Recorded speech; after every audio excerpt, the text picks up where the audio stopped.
கானா ஒரு கல்யாண வீட்டில் வேதம் சொல்லுது, இயேசுவும் அவருடைய சீடர்கள், தாயாகிய மரியாள் எல்லாரும் அந்த வீட்டில், கல்யாண வீட்டில் அழைக்கப்பட்டிருந்தார்கள். ஆனால் பொதுவாக அந்த யூதர்களுடைய கல்யாணத்தில் ரொம்ப முக்கியமான பார்ட் என்ன அப்படின்னா அந்த திராட்சரசம். இப்போ ஒவ்வொரு ஃபேமிலி, ஒவ்வொரு வம்சம், ஒவ்வொரு ஊர், இது ஒவ்வொன்றுக்கும் ஒவ்வொரு விதமான கலாச்சாரம். அவங்க நடத்துகிற திருமணத்தில் ஒவ்வொரு ஏரியாவிலையும் பார்த்தீங்கன்னா வித்தியாசமாக கல்யாணம் நடக்கும். ஒரு கல்யாணத்தில் மாலை போடுறத ரொம்ப இம்பார்ட்டண்ட்டாக வச்சுருப்பாங்க, இன்னொரு கல்யாணத்தில் அது வேண்டான்னு நினச்சிக்குவாங்க. ஒவ்வொரு ஊருக்காரங்களும் ஒவ்வொரு வித்தியாசம். ஆனால் யூதர்களை பொறுத்த அளவில் அவங்க திருமணத்தில் இந்த திராட்சரசம் அப்படின்றது குவாலிட்டி, அது குவாலிட்டியாக கொடுத்து அதை ரொம்ப அழகாக அதை செய்வாங்க. ஆனால் அந்த சூழ்நிலையில் பார்த்தீங்க அப்படின்னு சொன்னால் அந்த வீட்டில் எது முக்கியமாக இருக்கணும்னு நினச்சாங்களோ அது காலியாகுது பாருங்க. திராட்சரசம் குறைபடுகிறது. எல்லாம் நம்ம கல்யாணத்தில் எல்லாம் சாப்பாடு ஏதாவது குறைஞ்சிச்சு அப்படின்னு சொன்னால் அரை மணி நேரத்துக்குள்ளே ரெடி பண்ணிடலாம். சில திருமணத்தில் பார்த்தீங்கன்னா இலையை போட சொல்லுவாங்க, போட்டுருங்க இலையை போட்டுருங்க அப்படின்னு. அது யாருக்குமே தெரியாது. இலையை போடும்போது ஒரு 2 minutes அந்த தண்ணி தெளிக்கிறதுக்கு லேட் ஆகும். அதை கொஞ்சம் கொஞ்சமாக லேட் பண்ணுவாங்க. அதுக்குள்ளே சாப்பாடை வடித்து இறக்கிடுவாங்க பாருங்கள். சாம்பாரில் தண்ணியை கொஞ்சம் அடித்து ஊற்றிடுவாங்க பாருங்கள். போங்க, யாருக்குமே தெரியாது. ஆனால் திராட்சரசத்தை பொறுத்த அளவில் அப்படி பண்ணவே முடியாது. அதுக்கு மாற்று வழி அப்படின்னு சொன்னால் அதனுடைய ப்ராசஸ் பல மணி நேரங்கள், அந்த ப்ராசஸ் தாண்டி தான் அதை சரி பண்ண முடியும். ஆனால் வேதம் சொல்லுது, ஆண்டவர் அந்த திருமண வீட்டில் அழைக்கப்பட்டதுனால, ஆண்டவர் அந்த இடத்துல இருந்ததுனால திராட்சரசம் குறைவுபட்டது. யாருக்குமே தெரியாத அளவுக்கு முன்னாடி விட பின்னாடி ரொம்ப டேஸ்ட்ஃபுல்லாக கொடுத்தாரு. அப்போ நம்ம ஆண்டவர் இல்லாமல் நம்ம போகிற வாழ்க்கைக்கும் ஆண்டவரோட போகிறதற்கும் நிறைய வித்தியாசம் இருக்குது. இந்த 21 நாட்கள் இரக்கம் செய்யும் வரை இந்த கூட்டத்தில் உங்களுடைய ஆதாரமாக எதா இருக்கணும்னா, ஆண்டவரே நான் எங்கு போனாலும், நான் எதை ஆரம்பித்தாலும் நீங்கள் என் கூட வாங்க ஆண்டவரே, நீங்கள் என் கூட வாங்க ஆண்டவரே, நீங்கள் என் கூட இருங்க ஆண்டவரே. ஒருவேளை இந்த ஜெபத்திற்கு முன்னாடி உங்களுடைய பலத்தினால நீங்கள் ஆரம்பிச்சிருக்கலாம். உங்களுக்கு யாரோ ஒருத்தர் ஹெல்ப் பண்ணியிருக்கலாம், உடனே நீங்கள் ஆரம்பிச்சிருக்கலாம். நம்ம அப்படி தான் நினைப்போம். யாரோ ஒருத்தர் ஹெல்ப் பண்ணோன்னா உடனே ஆரம்பிச்சிருவோம். யாரோ ஒருத்தர் சொல்லிட்டாங்கன்னா உடனே நம்ம ஆரம்பிச்சிருவோம். நிறைய பேர் தங்களுடைய வேலையிலையும் தங்களுடைய பிஸ்னஸ்லையும் ரொம்ப கீழே விழுந்து போகிறதுக்கு காரணம் என்ன அப்படின்னு சொன்னால், யாரோ ஒருத்தர் கடன் வாங்கி கொடுக்குறாங்கன்னு உடனே ஆரம்பிச்சிட்டாங்க. யாரோ ஒருத்தர் இப்படி போனீங்கன்னா நல்லா இருக்கும், இந்த பிஸ்னஸ் எடுத்து செஞ்சீங்கன்னா நல்லா இருக்கும் அப்படின்னு சொன்ன உடனே ஆரம்பிச்சு நிறைய பேர் விழுந்து போனாங்க. இந்த ஜெபத்தில் இந்த சத்தத்தை கேட்கிற நீங்களும் கூட அப்படித்தான். உங்கள் வாழ்க்கையில் நீங்களாக ஆரம்பிச்ச, நீங்களாக தனியாக போன நிறைய காரியத்தில் நீங்கள் தோல்வி அடைஞ்சிருக்கலாம். ஆனால் இனி என்ன பண்ணக்கூடாதுன்னா, ஆண்டவரே இனி நான் இந்த காரியத்தை தனியாக நான் ஆரம்பிக்க மாட்டேன். பேதுரு எவ்வளோ பெரிய ஞானம்.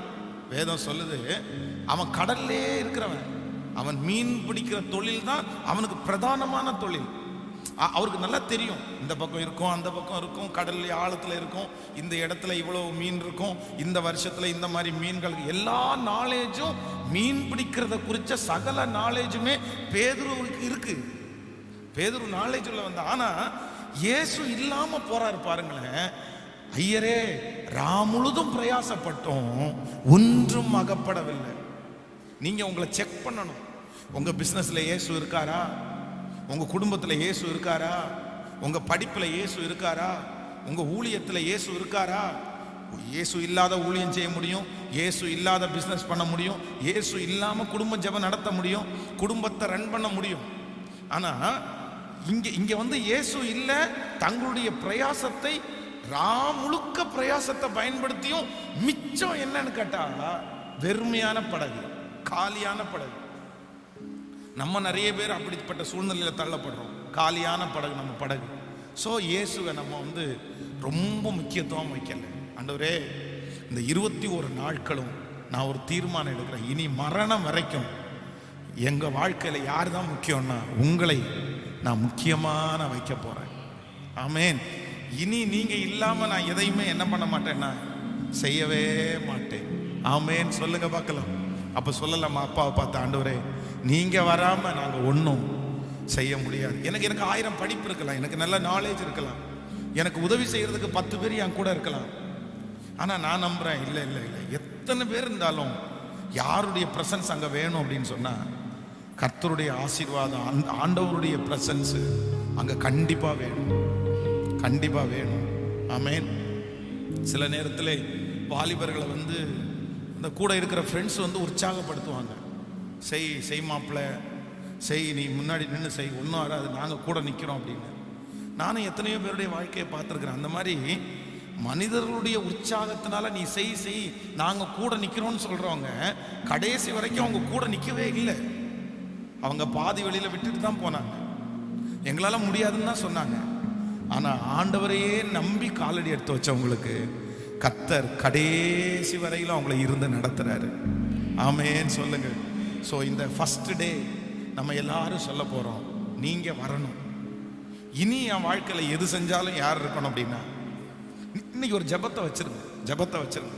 ஆண்டவரே, அப்படி நீங்கள் இல்லாமல் யாராவது ஒருத்தர் உற்சாகப்படுத்தி நான் போகணும்னு நினைச்சா கூட நீங்க உடனே தடுத்து போட்டுருங்க ஆண்டவரே, தடுத்து போட்டுருங்க ஆண்டவரே. ஆண்டவர் கூட வருகிறது சில நேரத்தில் ஆரம்பத்தில் வந்து நமக்கு நல்லா வெற்றியா தெரியாம இருக்கலாம். ஆனா முடிவு எப்படி இருக்கணும்னா சம்பூரணமா இருக்கும். உலகத்துல இருக்கிற மனுஷன் நம்ம கூட வருகிறது சில நேரத்தில் ஆரம்பம் வந்து அமர்க்களமா இருக்கும், ஆரம்பம் வந்து பயங்கரமா இருக்கும், அப்படி இப்படி அதை பண்ணிட்டான் இதை பண்ணிட்டான். ஆனா முடிவை பார்த்தீங்க அப்படின்னு சொன்னா ஒண்ணுமே இருக்காது. என்ன கிராண்டான ஓப்பனிங், என்ன எத்தனை பேருக்கு பப்ளிசிட்டி. அதான் அந்த கடை டெடிகேட் பண்ணும்போது, அந்த தொழில் ஆரம்பிக்கும் போது எல்லாரும் வந்து சொல்லுவாங்க, நல்லா வருவப்பா, பயங்கரமா வரும், இப்பவே இப்படி பண்றீங்க அப்படி. பார்த்தீங்க அப்படின்னா ஒரு 6 மாசம் தாண்டி அவங்கள்ட்ட விசாரிச்சு பார்த்தா கடன்ல சிக்கிட்டேன்னு. ஏன் அப்படின்னா மனிதர்களுடைய அந்த அந்த பிரசன்ஸை வச்சு நம்ம ஒன்றும் பண்ண முடியாது. அவங்க நமக்கு தேவை, அவங்க இருக்கட்டும். ஆனா முக்கியம் யார் அப்படின்னு சொன்னா, என்னை கனப்படுத்துகிறவனை நானும் கனப்படுத்துவேன். ஆமென் சொல்லுங்க பார்க்கலாம். அப்படியே கைய மேல உயர்த்தி நீங்க வராம சொல்லுங்க எல்லாரும் சத்தம், நாங்க ஒன்றும் செய்ய முடியாது. முழு பலத்தோடு நீங்க வராம நாங்க ஒன்றும் செய்ய முடியாது. நீங்க பேசாம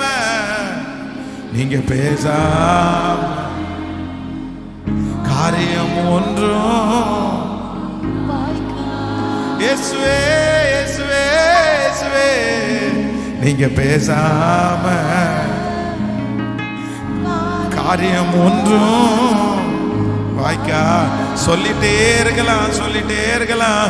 நீங்க எனக்கு பலன் இல்ல ஆண்டவரே, என் திறமைய நான் நம்பல ஆண்டவரே. இயேசுவே இயேசுவே இயேசுவே நீங்க வராம நாங்க ஒன்றும் செய்ய முடியாது. நீங்க பேசாம காரியம் ஒன்றும். ஸ்தோத்திரம் ஸ்தோத்திரம் ஸ்தோத்திரம். நீங்க பேசாம காரியம் ஒன்றும் வாய்க்கா. ஓ வர வேண்டும் தேவ ஆவியே எங்கள் மத்தியிலே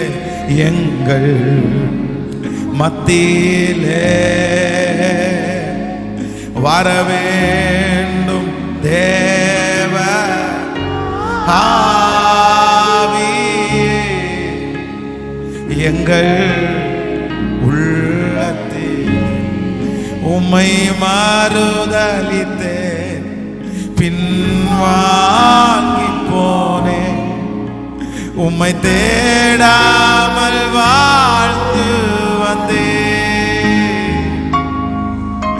உம்மை மறுதலித்தேன், பின்வாங்கி போனேன், உம்மை தேடாமல் வாழ்ந்து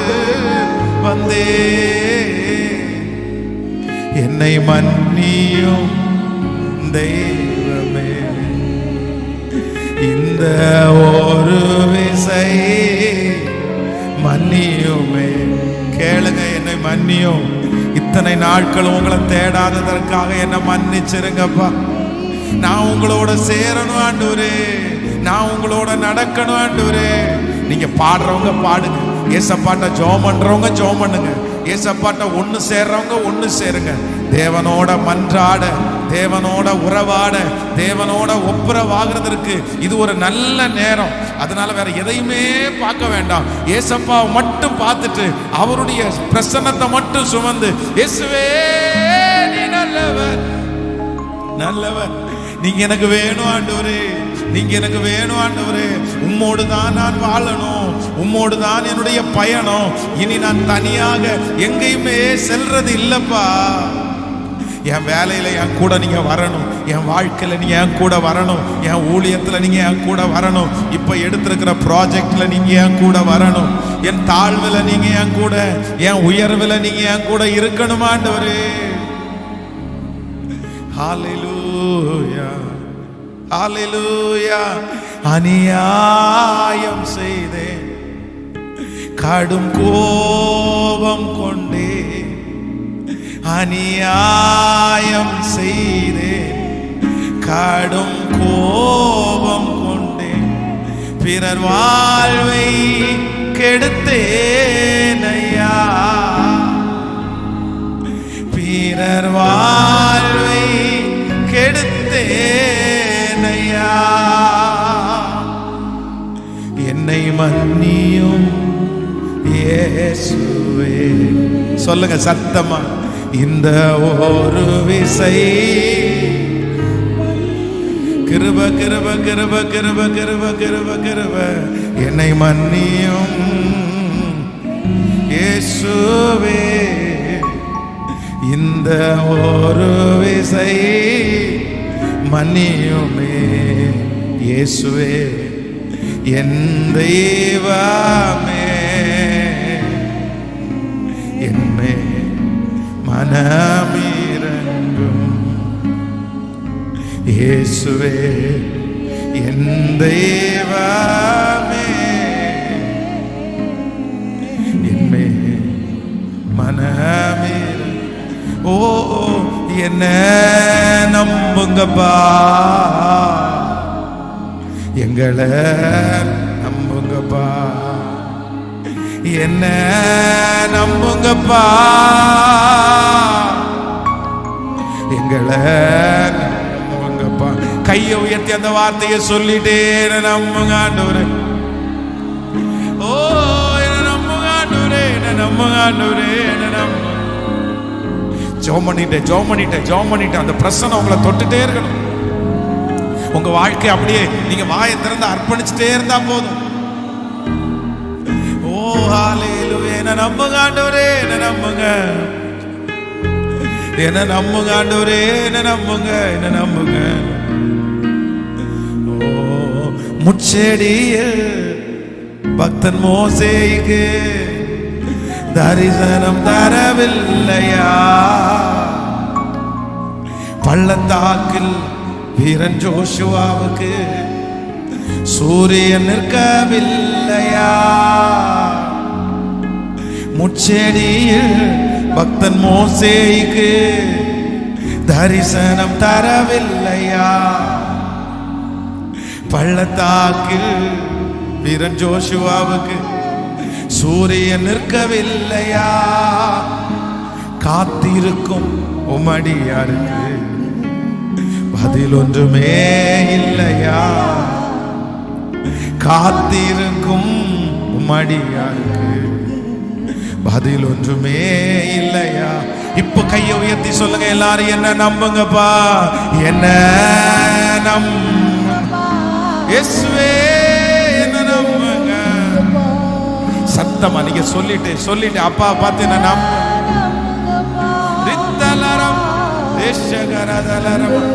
இயேசுவே என்ன நம்புங்க ஆண்டவரே, என்ன நம்புங்க ஆண்டவரே, என்ன நம்புங்க ஆண்டவரே, என்ன நம்புங்க ஆண்டவரே, என்ன நம்புங்க ஆண்டவரே.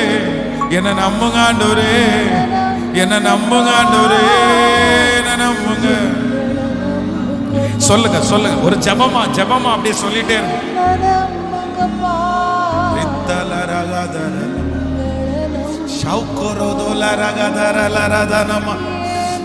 உங்களுடைய ஜெபமெல்லாம் கர்த்தர் சமூகத்துல போய் தூபமா போய் சேருது. நன்றி ஆண்டவரே, நன்றி நன்றி நன்றி நன்றி இயேசுவே, நன்றி. ஒரு பெரிய காரியத்துக்கு என்ன நம்புங்க ஆண்டவரே, ஊழியத்துக்கு என்ன நம்புங்க ஆண்டவரே, உமக்காக வாழ்வதற்கு என்ன நம்புங்க ஆண்டவரே, என்ன நம்புங்க, என்ன நம்புங்க, என்ன நம்புங்க, என்ன நம்புங்க, நம்புங்க நம்புங்க நம்புங்க, என்ன நம்புங்க, என்ன நம்புங்க, என்ன நம்புங்க, என்ன நம்புங்க, என்ன நம்புங்க, என்ன நம்புங்க, என்ன நம்புங்க, என்ன நம்புங்க. தேவரீர் என்னை நம்புங்க ஆண்டவரே. ஹalleluya ஹalleluya. நீர் எங்களை நம்புகிறவர். ஜீசஸ். ஓ, என்ன நான் செய்ய வேண்டும் சொல்லுங்கப்பா, நான் கீழ்ப்படிவே, இன்றே செயல்படு, நான் கீழ்ப்படிவே, இன்றே செயல்படுவே, இனி வாழ்ந்து காட்டுவே, என்ன இனி வாழ்ந்து காட்டுவே, என்ன சேர்ந்து சொல்லுவோம். என்ன நம்புங்கப்பா, என்ன நம்புங்கப்பா. ஆவியானவரே, இழந்து போனதை திரும்ப தருகிற ஆவியானவரே, நன்றி நன்றி நன்றி நன்றி. உங்க திருக்கரத்தில் எங்களை தாழ்த்துகிறான். இந்த 21 நாட்களும் உங்க பிரசன்னம் எங்களை சுமந்து கொள்ளட்டும். எங்களுக்கு நல்ல வார்த்தைகளை நீ தரப்போகிறதற்காக உமக்கு நன்றி அப்பா. இயேசுவின் மூலம் ஜெபம் எடுக்கிறோம் நல்ல பிதாவே, ஆமென். இந்த சந்தோஷமான இந்த நாளிலே இரக்கம் செய்யும் வரை உண்மையே அப்படின்ற இந்த 21 நாள் ஜெபத்தினுடைய இந்த முதல் நாளிலே ஆண்டவரை ஆராதிக்கும்படியாக என்னோடு கூட சேர்ந்து இந்த அருமையான இந்த இடத்துலையும் இன்னும் ஆன்லைன்லேயும் இந்த ஜெபத்தில் கலந்து கொண்டிருக்கிற ஒவ்வொருவரையும் நான் வாழ்த்தி நான் வரவேற்கிறேன்.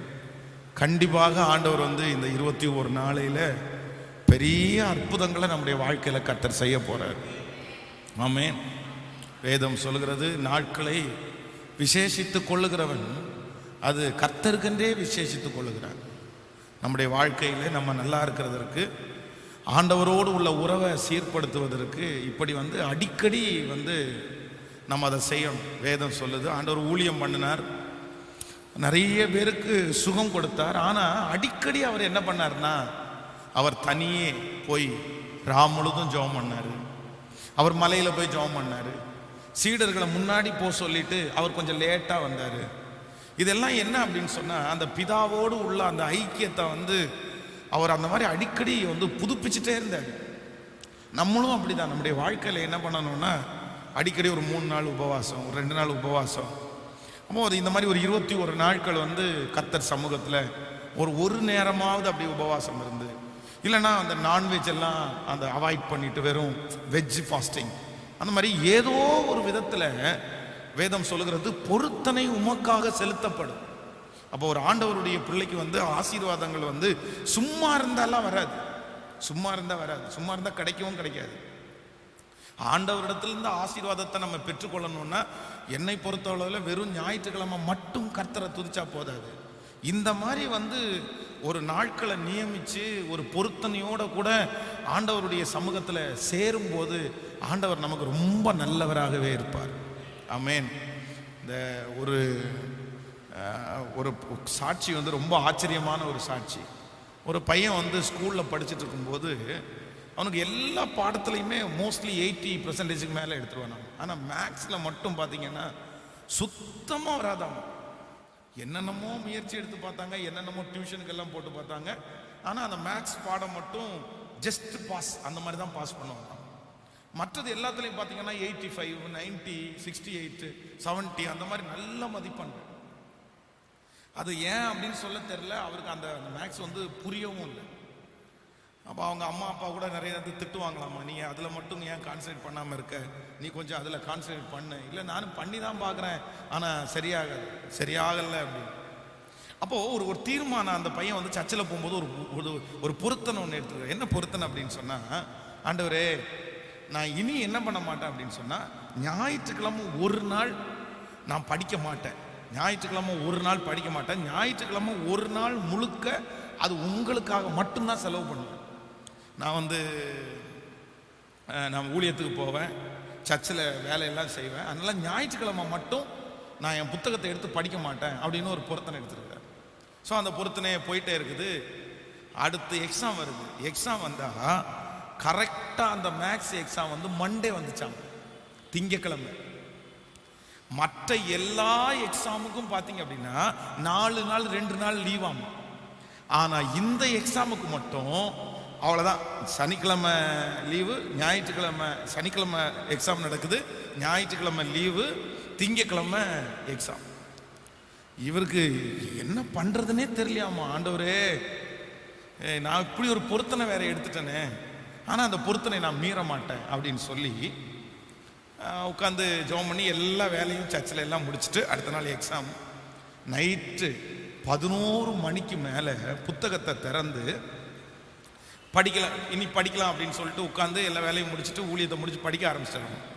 இவர் படிக்க யாரோ ஒருத்தர் வந்து இந்த கொஸ்டின் உனக்கு வரும், இது உங்களுக்கு வரும் அப்படின்னு சொல்லி கொடுத்தது மாதிரியே இருந்துச்சாமா. அவர் உடனே அதை படிக்க ஆரம்பிச்சிட்டார். அதெல்லாம் படிக்க ஆரம்பிச்சுட்டு, நீங்கள் நம்ப மாட்டீங்க, வாழ்க்கையில் ஒரு மேத்ஸில் வந்து 96 மார்க் வாங்கியிருக்கிறாரு. 96 மார்க்கு 96 மார்க். அவர் வந்து நினைச்சு அவர் போய் கொஸ்டின் பேப்பரை பார்த்தா அவர் என்னென்ன படிச்சிருக்காரோ எல்லாமே அதில் வந்துருச்சாமா. அப்போ நான் என்ன நம்புறேன் அப்படின்னு சொன்னா, ஆண்டவரை நம்ம வந்து ஒருவேளை ஆரம்பத்தில் உங்களுக்கு கிடைக்காம இருக்கலாம். நான் 21 நாள் வந்து நான் ஏற்கனவே ஜெபம் பண்ணியிருக்கிறேன் பாஸ்டர், ஆனால் அந்த ஆசீர்வாதத்தை நான் இன்னும் பார்க்கலையே. ஆண்டவர் நிறைய வாக்குத்தத்தம் கொடுத்தாரு, நான் நிறைய பொருத்தனை பண்ணினேன், நான் நிறைய ஜெபம் பண்ணேன், ஆனால் வந்து எனக்கு அதனுடைய பலன் எல்லாம் கிடைக்கலையே அப்படின்னு எல்லாம் நினைக்காதீங்க. அவருடைய நாமத்திற்காய் காண்பித்த பிரயாசத்தை ஆண்டவர் கணக்கிலே வச்சிருக்கிறாரு. கண்டிப்பாக அதனுடைய பலனை ஆண்டவர் உங்களுக்கு தராம போகவே மாட்டார். அந்த 21 நாள் கர்த்தர் சமூகத்தில் நீங்க செலவு பண்றதனுடைய ஆசீர்வாதத்தை கண்டிப்பா உங்களுடைய கண்கள் காணும். இனி நீங்க செய்ய போற இப்போ 21 நாள் ஜெபிக்கிற இந்த ஜெபத்திற்கு ஒரு பலனை கண்டிப்பா ஆண்டவர் வைத்திருப்பார். தம் நாமத்திற்காய் காண்பித்த அன்புள்ள பிரயாசத்தை மறந்து விடுவதற்கு அவர் அநீதி உள்ள தேவன் அல்ல. உலகத்தில் இருக்கிற ஒரு ராஜாவே கணக்கில் எவ்வளோ பெஸ்டா இருக்கணும்னு நினைக்கும் போது பரலோக ராஜா வந்து கண்டிப்பா அவருடைய கணக்கில் வந்து தவறவே மாட்டார். நம்ம நிறைய பேர் சொல்லுவோம், இதுக்கு முன்னாடி 10 வருஷத்துக்கு முன்னாடி நான் ஜெபிச்ச ஜெபத்துக்கு இப்போ பதில் கிடைக்குது, 5 வருஷத்துக்கு முன்னாடி நான் உபவாசம் போட்டேன் அதுக்கு இப்போ பதில் கிடைக்குது. அப்போ நான் நம்புறேன் அதையெல்லாம் ஆண்டவர் கணக்கிலே வைப்பார். ஆனால் இந்த ஜெபத்தையும் என்ன பண்ணுவார்னா கர்த்தர் கணக்கிலே வைத்திருக்கிறார். அதனால எல்லாருமே வந்து ஒரு தீர்மானத்தோடு இருக்கணும். ஒருவேளை ரெகுலராக வந்து இந்த ஜெபத்தில் வந்து காலை 5 o'clock டெய்லி நடக்கும், அதனால் உங்களுக்கு வர முடியாதவர்களாக கூட இருக்கலாம். ஆனால் நீங்கள் வீட்டில் இருந்தாவது இந்த ஜெபத்தில் நீங்கள் கலந்து கொண்டு இந்த 21 நாட்களை வந்து ஒரு பொருத்தனையாகவே நீங்கள் எடுத்துடணும். ஒரு பொருத்தனையாகவே எடுத்து, இல்லை ஆண்டவரே நான் உங்களை உறுதியாக பிடிக்க போகிறேன், நான் வசனத்தை எல்லாம் நான் நேசிக்க போகிறேன், எனக்கு நீ செய்வீர் அப்படிங்கிற ஒரு பொருத்தனையை நீங்கள் செலுத்தி அதை ஃபாலோ பண்ண ஆரம்பிச்சிட்டிங்கன்னா இதனுடைய பலனை உங்களுடைய கண்கள், நம்முடைய எல்லாருடைய கண்களும் காணும் என்று நான் நம்புகிறேன். ஆமேன் செய்வது. இந்த ஜெபத்தை வந்து நம்ம வந்து விசேஷமாகி இரக்கம் செய்யும் வரை உண்மையே அப்படின்னு வைக்கிறதுக்கு என்ன காரணம் அப்படின்னு சொன்னால், நம்முடைய வேதத்தில் ஒரு வசனம் இருக்கிறது. சங்கீதம் 123ஆம் சங்கீதத்தை எடுக்கலாமா? 123ஆம் சங்கீதத்தில் 123ஆம் சங்கீதம் 2வது வசனத்தை நம்ம வாசிக்க போறோம். எல்லாரும் சேர்ந்து வாசிக்கலாம். 123வது சங்கீதத்தில் 2வது வசனத்தை வாசிக்கலாமா? இதோ வேலைக்காரரின் கண்கள் தங்கள் எஜமானின் கையை நோக்கி இருக்குமாறு போலவும், வேலைக்காரியின் கண்கள் தங்கள் எஜமாட்டியின் கையை நோக்கி இருக்குமாறு போலவும், எங்கள் தேவனாகிய கர்த்தர் எங்களுக்கு இரக்கம் செய்யும் வரை எங்கள் கண்கள் அவரையே நோக்கி இருக்கிறது. இன்னொரு விஷயம் கூட வாசிக்கலாம். இதோ வேலைக்காரனுடைய கண்கள் தங்கள் எஜமானின் கையை தங்கள் எஜமாட்டியின் கையை நோக்கி இருக்குமாறு போலவும், எங்கள் தேவனாகிய கர்த்தர் எங்களுக்கு இரக்கம் செய்யும் வரை எங்கள் கண்கள் அவரையே நோக்கி கொண்டிருக்கும். ஸோ இந்த வசனத்தினுடைய அடிப்படையில் தான் இந்த 21 நாள் ஜெபத்தை நம்ம செய்ய போகிறோம். தேவ மனுஷன் இந்த இடத்துல என்ன எழுதுறாரு அப்படின்னா, எங்களுக்கு இரக்கம் செய்யும் வரை எங்களுடைய கண்கள் ஆண்டவரையே நோக்கிட்டு இருக்கும். எங்களுக்கு அற்புதம் செய்கிற வரைக்கும் நாங்கள் ஆண்டவரை விட மாட்டோம். இது ஒரு ஆண்டவருடைய பிள்ளையினுடைய ஒரு மிகப்பெரிய விசுவாசத்தை சார்ந்தது. அதான் தேவனுடைய மனுஷனாகிய யாக்கோபை குறித்து வேதம் சொல்லுது. யாக்கோபு பிந்தி தனித்திருந்தான். ஒரு புருஷன் அவனோட போராடி மேற்கொள்ளாததை பார்த்து, என்னை விட்டு பொழுது விடிது, நான் போகும். உடனே அவர் சொல்றாரு, நீர் என்னை ஆசீர்வதித்தாலே ஒழிய நான் உம்மை விட மாட்டேன், நான் உன்னை விட மாட்டேன், நீ எனக்கு தெரியும். அப்பதான் அந்த போராட்டம் நடந்துட்டு இருக்குது பாருங்களேன். போராட்டம் நடந்துட்டு இருக்கும்போது தேவனுடைய மனுஷன் என்ன சொல்றாருன்னா, நீ மனுஷனோடையும் போராடி மேற்கொண்ட, இப்ப யாரோட போராடி மேற்கொண்ட? சில காரியங்கள் நம்முடைய வாழ்க்கையில பரம்பரையா அது இருக்கும். கண்டிப்பா அதை நீங்க சுமந்தே ஆகணும்னு சிலது இருக்கும். 4 தலைமுறை 5 தலைமுறை வரைக்கும் இது இருக்கும் அப்படின்னு சொல்லி. அதான் நான் ஊழியம் செய்ய வந்த அந்த புதிதில் பார்த்தீங்க அப்படின்னு சொன்னா, ஒரு ஃபேமிலியில் ஒரு சாபம் இருக்குது. அது என்ன சாபம் அப்படின்னா, அந்த குடும்பத்தில் 45 வயதிற்கு மேல் உள்ளவங்க யாருமே இருக்க மாட்டாங்க. 45 வயசுக்கு மேலே ஆண்கள் அந்த வீட்டில் உயிரோடு இருக்க மாட்டாங்க. அதுதான். ஆனால் அந்த குடும்பத்தில் இருக்கிற ஒரு 4 பேர் இறந்து போயிட்டாங்க. ஆனால் ஒரே ஒருத்தர் மட்டும் பார்த்தீங்க அப்படின்னா ரட்சிக்கப்பட்டு, இல்லாண்டவரே நான் அப்படி சாக கொடுக்க மாட்டேன், நான் அப்படி விட மாட்டேன், என் குடும்பத்தில் இந்த நபர் உயிரோட வேணும், அந்த சாபங்கள் எதுவாக இருந்தாலும் நான் கேன்சல் பண்ணுறேன் அப்படின்னு ஜெபம் பண்ணி கர்த்தர் இன்றைக்கு அவர்களை தீர்க்க ஆயுசோட ஆண்டவர் அவங்கள வச்சிருக்கிறாரு. அப்போ ஒன்று, ஆண்டவருடைய பிள்ளைங்க ரொம்ப கவனமாக கவனிக்கணும். சில காரியங்கள் நம்முடைய வாழ்க்கையில் 4 தலைமுறை 5 தலைமுறை வரைக்கும் சில பிரச்சனைகள், சில வியாதிகள், சில போராட்டங்கள் அது தொடர்கிறதா கூட இருக்கலாம். அது யாராவது ஒருத்தர் தப்பு பண்ணியிருக்கலாம், யாருடைய சாபமாக இருக்கலாம், ஒரு விக்கிரகத்துக்கு முன்பாக நின்றதா இருக்கலாம். ஆனால் இந்த மாதிரி ஒரு ஜெபத்தில் வரும்போது ஆண்டவருடைய பிள்ளைங்க என்ன பண்ணணும்னா, இல்லை ஆண்டவரே நான் அதை உடைச்சு ஜெபிக்கிறேன், நீங்க இரக்கம் செய்யணும். எனக்கு சில விஷயத்த ஆண்டவரிடத்திலிருந்து நீங்க பெற்றுக்கொள்றதற்கு நீங்க முன்னாடி போகணும். அதான் வேதம் சொல்லுது. அநீதி உள்ள அந்த ராஜாவினிடத்துல அந்த ஸ்திரீ போய் நின்று எனக்கு இரக்கம் செய்யணும்னு அடிக்கடி தொந்தரவு பண்றதுனால அந்த ராஜா என்ன பண்ணாராமா, அந்த அம்மாவுக்கு இரக்கம் பண்ணினாராமா. அப்போ சிலது நமக்கு இரக்கம் கிடைக்காம இருக்கும். அதை சும்மா விடாம அந்த இரக்கத்தை தான், நீர் எங்களுக்கு இரக்கம், எங்கள் தேவனாகிய கர்த்தர் எங்களுக்கு இரக்கம் செய்யும் வரை எங்கள் கண்கள் உம்மையே நோக்கி கொண்டிருக்கும். ஆமேன் சொல்லுங்க. ஸோ அந்த ஒரு தலைப்பில் தான் இந்த ஜெபத்தை நம்ம ஏற்பாடு பண்ணியிருக்கோம். ஏற்கனவே இந்த ஜெபத்தை நம்ம 21 நாட்கள் நடத்தி நிறைய அற்புதத்தை நம்முடைய கண்கள் பார்த்துருக்குது. நிறைய சாட்சிகள் சபையில் நம்ம வாசிச்சிருக்கிறோம். அப்போது இந்த ஜெபத்திலையும் ஆண்டவர் காதுகளில் கேட்க பண்றது மட்டும் இல்லை, உங்க வாய் சொல்ல வைப்பார் என்று நான் நம்புகிறேன். எத்தனை பேர் ஆமோதிக்கிறீங்க? போன ஜெபத்தில் நீங்க காதுகளில் கேட்டிருக்கலாம், ஆனா இந்த ஜெபத்தில் நான் விசுவாசிக்கிறேன், உங்க வாயினால கர்த்தர் சாட்சி சொல்ல கர்த்தர் வைப்பார். நீங்கள் சாட்சியாய் நிற்க போகிறீர்கள். இந்த 21 நாட்கள் ஜெபம் முடியும் போது நான் நம்புகிறேன், இந்த ஜெபத்தில் கலந்து கொண்ட ஒவ்வொரு பிள்ளைகளையும் கர்த்தர் சாட்சியாய் நிறுத்த போகிறார். ஆமேன் சொல்லுங்கள்.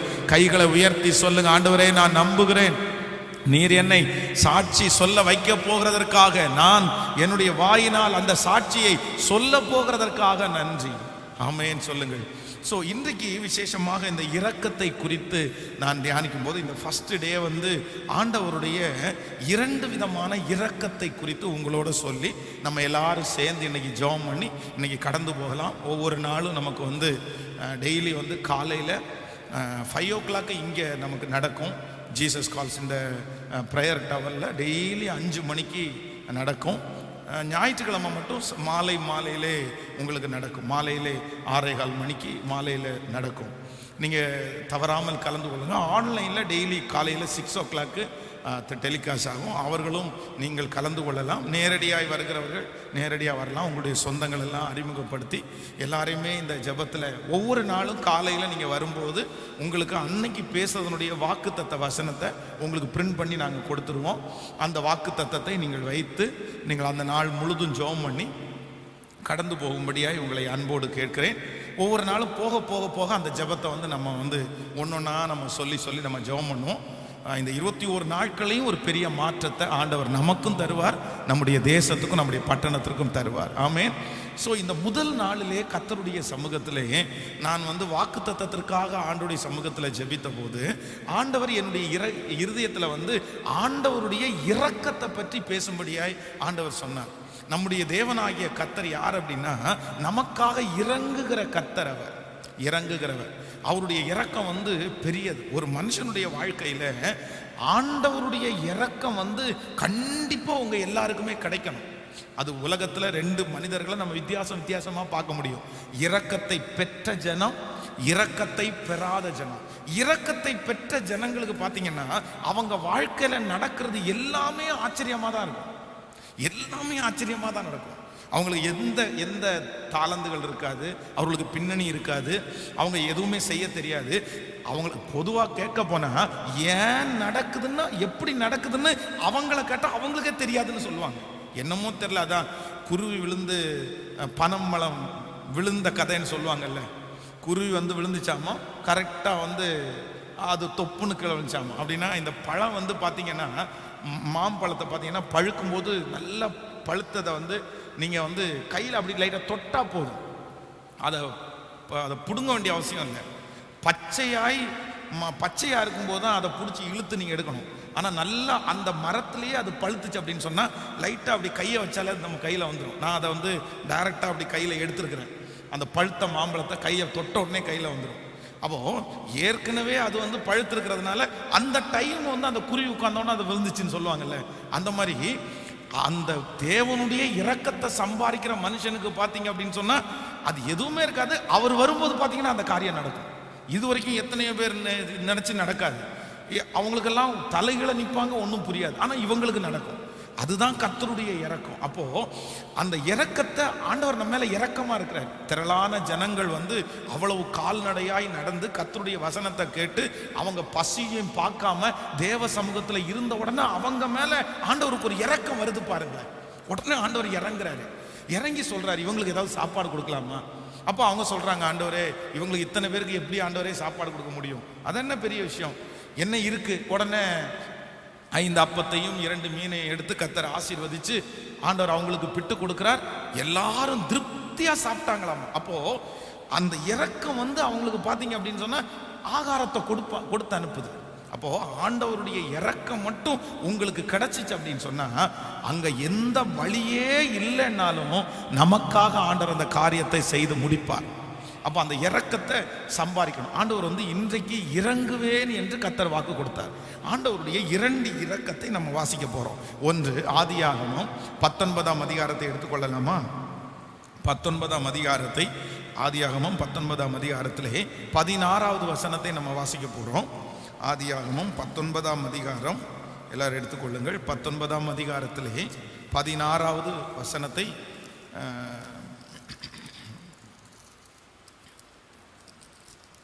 19ஆம் அதிகாரம் 16வது வசனத்தை எல்லாரும் சேர்ந்து வாசிக்கலாமா? அவன் தாமதித்து கொண்டிருக்கும் போது கர்த்தர் அவன் மேல் வைத்த இரக்கத்தினாலே அந்த புருஷர் அவனையும் அவன் மனைவியையும் கையையும் அவன் 2 குமாரத்திகளின் கையையும் பிடித்து அவனை பட்டணத்திற்கு வெளியே கொண்டு போய் விட்டார்கள். இன்னொரு விஷயம் கூட வாசிக்கலாம்.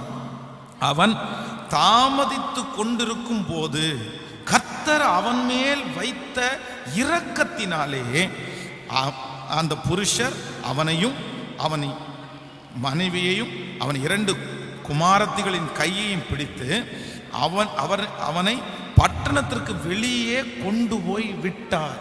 கவனிங்க ஆண்டவருடைய பிள்ளையே, இந்த இடத்துல ஆண்டவருடைய இரக்கத்தை பற்றி இங்க வாசிக்கிறோம். யாருக்கு இந்த இரக்கம் கிடைக்குது அப்படின்னா, வேதம் வந்து ஆபிரகாமோடு இருந்த லோத்துக்கு இந்த இரக்கம் கிடைக்குது. கர்த்தர் அவன் மேல் இரக்கம் வைத்ததினால், ஆண்டவர் அவன் மேல் இரக்கம் வச்சதுனால அவனையும் அவனுடைய மனைவியையும் அவனுடைய பிள்ளைகளையும் கையில பிடிச்சு பட்டணத்திற்கு வெளியே கொண்டு வந்து விட்டாங்களாம். என்ன அப்படின்னா, இந்த இடத்துல என்ன நடக்குது அப்படின்னு சொன்னா, ஆண்டவர் அந்த தேசத்தை அழிக்கிறதற்காக வாக்கு கொடுத்துட்டார். அவ்வளவுதான். அந்த தேசத்தினுடைய கூக்குரல் வானபரியந்தம் போய் எட்டிட்டு அந்த ஜனங்கள் வந்து ரொம்ப அசுத்தமான பாவத்தில் அவங்க ஈடுபட்டாங்க. இப்போ அந்த பட்டணம் அழிய போகுது. அழிக்கிறதுக்காக தூதர்கள் வந்திருக்கிறாங்க. ஒரு பக்கத்தில் ஆபிரகாம் ஜெபம் பண்ணிட்டு இருக்கிறாரு. தூதர்கள் வந்து அவனை துரிதப்படுத்துறாங்க. எப்பா டைம் ஆச்சு, நீ பட்டணத்தை விட்டு வெளியே போ, நீ இருக்கிறதுனால தான் இந்த பட்டணத்தை எங்களால் ஒன்றும் பண்ண முடியல அப்படின்னு துரிதப்படுத்துறாங்க. ஆனா இவனை துரிதப்படுத்தினதற்கு பிறகும் அங்க என்ன நடக்குது, அது எவ்வளவு பெரிய பிரச்சனை அப்படின்றத இந்த மனுஷனால வந்து புரிஞ்சுக்கவே முடியல. அப்படின்னா தூதர்கள் சொல்றத வந்து இந்த மனுஷன் நான் என்ன நம்புறேன் அப்படின்னு சொன்னா, சரி சரி சரி நம்ம வந்து நிறைய பேர் ஊருக்கு கிளம்பும் போது பார்த்தீங்க அப்படின்னு சொன்னா, மீட்டிங் அங்கே ஒரு 10 மணிக்கு அப்படின்னு சொன்னா கரெக்டாக போகணும் அப்படின்னு ஒருத்தர் அவசரப்படுத்திட்டே இருப்பார். போலாம் போலாம் போலாம் போலான்னு. ஒருத்தர் இரு என்ன போலாம், இரு என்ன போலாம். அப்ப நான் என்ன நம்புறேன்னா, இந்த லோத்து வந்து தன்னுடைய மனசுக்குள்ள அதை ரொம்ப பெரிய சீரியஸா எடுக்கல. ரொம்ப சீரியஸா எடுத்திருந்தான்னா சொல்றதுக்கு முன்னாடி ஓடுப்பா, விழுந்துச்சுன்னா அவ்வளவுதான், தலை மேல அக்கின்னு விழுந்துச்சுன்னா நம்ம ஒன்றும் இல்லாம போயிடுவோம் அப்படின்னு உடனே ஓடி இருப்பாரு. ஆனா சீரியஸே இல்லாம அவங்க அந்த காரியங்கள் எல்லாம் ஒழுங்குபடுத்திட்டு இருக்கும்போது வேதம் சொல்லுகிறது, ஆண்டவர் அவன் மேல் இரக்கம் வைக்கிறார். நான் நம்புறேன் இன்னைக்கு நம்ம இந்த இடத்துல ஆண்டவருக்கு ரொம்ப நன்றி சொல்ல வேண்டியது என்ன அப்படின்னு சொன்னா, நிறைய காரியங்கள் நம்முடைய வாழ்க்கையிலே ரொம்ப சீரியஸா எடுக்கக்கூடிய விஷயத்த நம்ம நிறைய பேர் என்ன எப்படி எடுத்தோம் அப்படின்னு சொன்னா, அது ரொம்ப லகுவாய் ரொம்ப ஈஸியா எடுத்தோம். ஆனா ஆண்டவர் நம்ம மேல வச்ச இரக்கத்தினால நம்ம ஒருவேளை அதை ரொம்ப சீரியஸா எடுக்கலைன்னா கூட கர்த்தர் நம்ம மேல் கிருபையா இருந்து அந்த ஆபத்திலிருந்தெல்லாம் என்ன பண்ணாருன்னா கிருபையாய் கர்த்தர் தப்புவித்தார். எத்தனை பேர் ஆமோதிக்கிறீர்கள், விசுவாசிக்கிறீங்களா? கைகளை உயர்த்தி ஆண்டவரத்தில் சொல்லுங்க, ஆண்டவரே உண்மையிலே உமக்கு நன்றி ஆண்டவரே. சொல்லுங்க, சத்தமாய் சொல்லுங்க, ஆண்டவரே உமக்கு நன்றி. முழு இருதயத்தோட சொல்லுங்க, ஆண்டவரே நிறைய காரியத்தை உண்மையிலே நான் சீரியஸா எடுக்கவே இல்லை, இது இப்படி நடக்கும் இப்படி ஆகும் அப்படின்னு நினைக்கல. ஆனா ஆண்டவரே நான் அந்த இடத்துல மாட்டி அந்த இடத்துல சிக்கணும்னு இருந்த இடத்துல என் மேல நீங்க வச்ச இரக்கத்தினால அந்த இடத்துல இருந்து கர்த்தர் எங்களை கிருபையாய், சொல்லுங்க ஆண்டவரே கிருபையாய் நீங்க காப்பாற்றினதற்காக, முழு பலத்தோடு சொல்லுங்க, ஆண்டவரே கிருபையாய் நீங்கள் காப்பாற்றினதற்காக உமக்கு நன்றி ஆண்டவரே, உமக்கு நன்றி ஆண்டவரே, உமக்கு நன்றி ஆண்டவரே.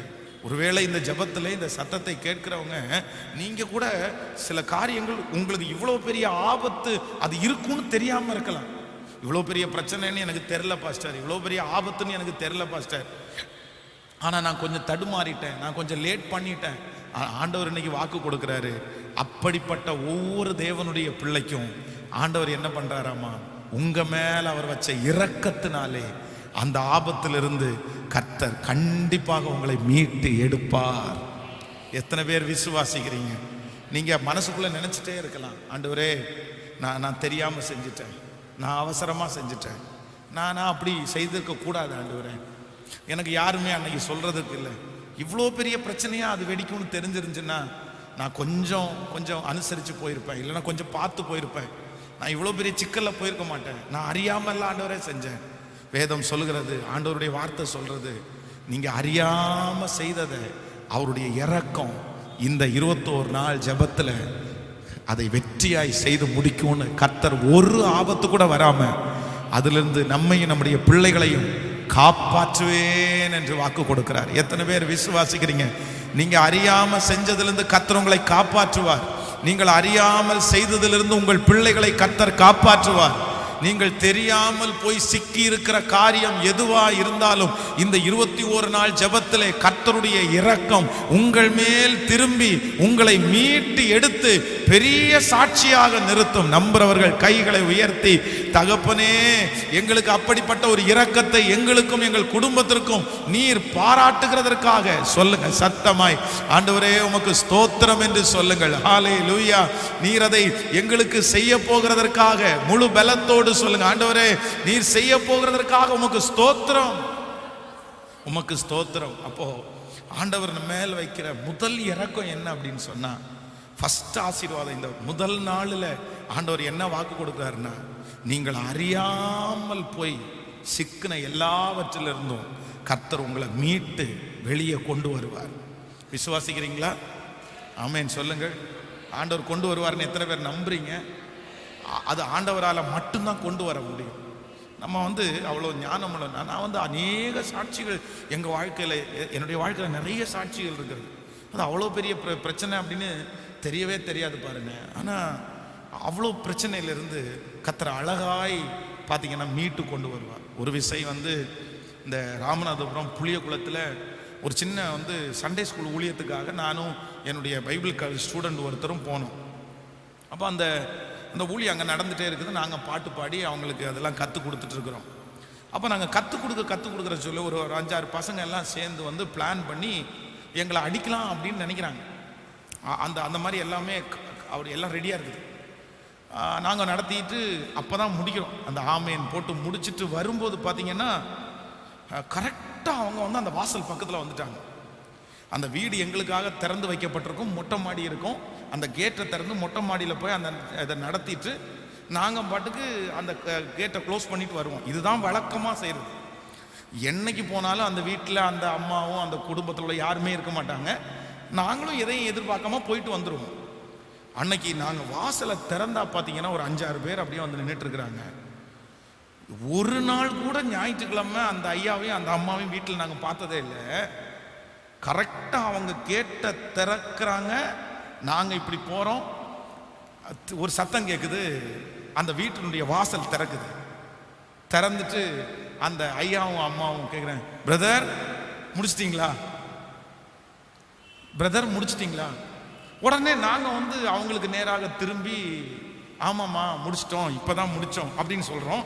இவங்க நிற்கிறாங்க. உடனே அந்த ஐயா கேட்குறாரு, ஏன்பா இங்கே கேட்டுக்கு முன்னாடி நிற்கிறீங்க? உடனே அவங்க சொல்கிறாங்க, இல்லை ஒரே சவுண்டு போட்டு கத்திட்டு இருந்தாங்க மேலே, அதனால என்னன்னு பார்க்க தான் வந்தோம். அந்த நிமிஷம் அது கரெக்டாக நடக்குது பாருங்க. அந்த நிமிஷம் மட்டும் அவங்க கதவை திறக்கிறதுக்கு ஒரு 2 நிமிஷம் லேட் பண்ணியிருந்தாங்கன்னா கண்டிப்பாக எங்கள் மேலே கையை வச்சிருப்பாங்க. ஆனால் ஆண்டவர் எவ்வளோ நல்லவர்.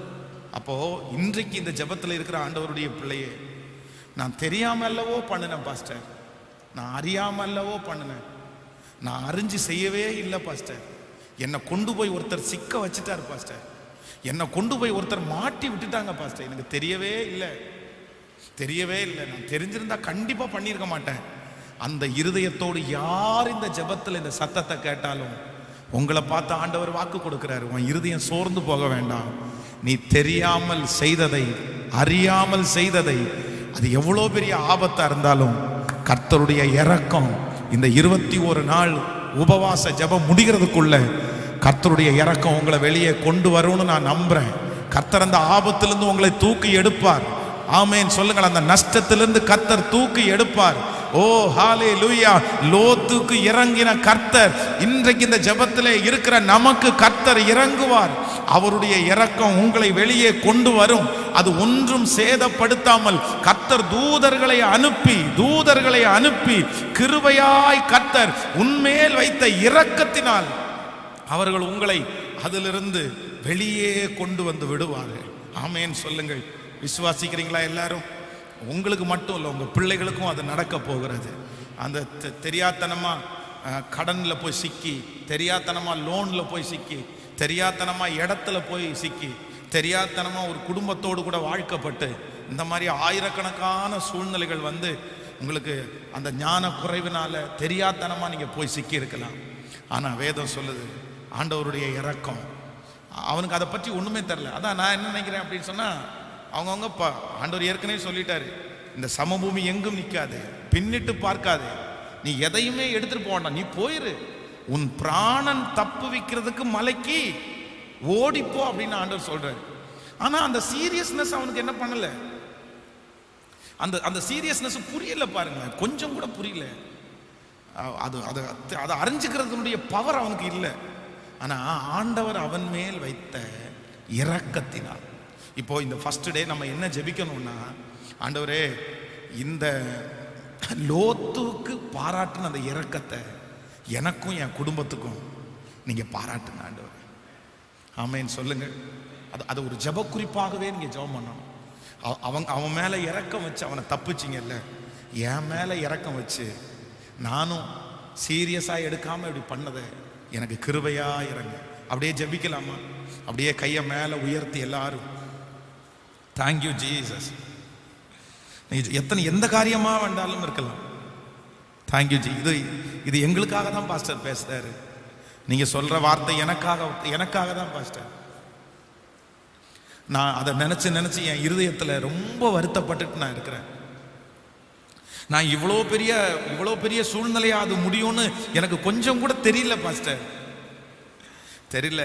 ஆனா நான் அப்படி தெரிஞ்சிருந்தா கண்டிப்பா நான் போய் அந்த இடத்துல நான் நின்று இருக்க மாட்டேன், அந்த காரியத்துக்கு வாக்கு கொடுத்துருக்க மாட்டேன், நான் அதை போயிருக்கவே மாட்டேன். ஆனா தெரியாம நான் போய் இப்படி மாட்டிட்டேனே, தெரியாம போய் மாட்டிட்டனே. கையை மேல உயர்த்தி ஏசப்பாட்ட சொல்லுங்க, ஆண்டவரே அந்த லோத்துவின் மேல் வைத்த இரக்கம் எனக்கு கிடைக்கட்டும் ஆண்டவரேன்னு கேளுங்க. முழு பலத்தோடு கூட கேளுங்க, ஆண்டவரே தேங்க்யூ ஜீசஸ். ஏசப்பாட்ட கையை உயர்த்தி, ஆண்டவரே நானோ எங்களுடைய பிள்ளைகளோ எங்கள் குடும்பமோ ஆண்டவரே சீரியஸா எடுக்காம ஒரு காரியத்தை, சீரியஸா எடுக்க வேண்டிய காரியத்தை நாங்க அப்படி எடுக்காம நாங்க போய் சிக்கிர கூடாது ஆண்டவரே சொல்லுங்க. இன்னைக்கு உலகம் அதுலதான் நிறைய பேர் மாட்டிட்டு இருக்காங்க, அதுலதான் நிறைய பேர் சிக்கிட்டு இருக்காங்க. அதுக்கப்புறம் நடந்து நஷ்டமானதுக்கு அப்புறம் யோசிச்சு என்ன பிரயோஜனம், விழுந்து போனதுக்கு அப்புறம் யோசிச்சு என்ன பிரயோஜனம்? நான் நம்புறேன் இந்த ஜெபம் உங்களுக்கு பெரிய வெற்றியா மாறும். கைகளை உயர்த்தி சத்தமாய் சொல்லுங்க, இயேசுவே அந்த லோத்துவின் மேல் வைத்த இரக்கம் என் மேல என் குடும்பத்தின் மேல வரட்டும்னு சொல்லுங்க. ஜெபம் பண்ண கர்த்தருடைய இரக்கம் உங்களுக்கு தேடி வருது, உங்க பிள்ளைகளை தேடி வருது. சொல்லுங்க ஹல்லேலூயா. ஸ்தோத்திரம் ஸ்தோத்திரம் ஸ்தோத்திரம். தேவகுமாரனே தேவகுமாரனே என்ன நினைக்கிற இயேசுவே, இப்பொழுது லோத்துவின் மேல் வைத்த அந்த இரக்கம், இந்த இரக்கம் செய்யும் வரை உம்மையே இந்த கூட்டத்தினுடைய முதல் நாள் என் மேலும் என் குடும்பத்தின் மேலும் திரும்புவதாக. கேளுங்க கேளுங்க, திரும்பட்டும் ஆண்டவரே. அந்த பொல்லாதனுடைய கையிலிருந்து என்னை தூக்கி விடுங்க ஆண்டவரே. அப்பா அறியாமை அல்லவோ செய்தேன், தெரியாமல் அல்லவோ செய்தேன், நான் தெரியாமல் செய்தேன் என்கிறதை கர்த்தர் சமூகத்தில் ஒப்பு கொடுங்க. நான் தெரியாம செஞ்சுட்டு ஆண்டவர்ன்றதை ஒப்பு கொடுங்க. உண்மைதான்ப்பா. ஹல்லேலூயா. உடைந்த பாத்திரனா அது உமக்கே தெரியும், தேவன் பயன்படுத்துகிறேன், இது யாருக்கு புரியும்? உடைந்த பாத்திரனா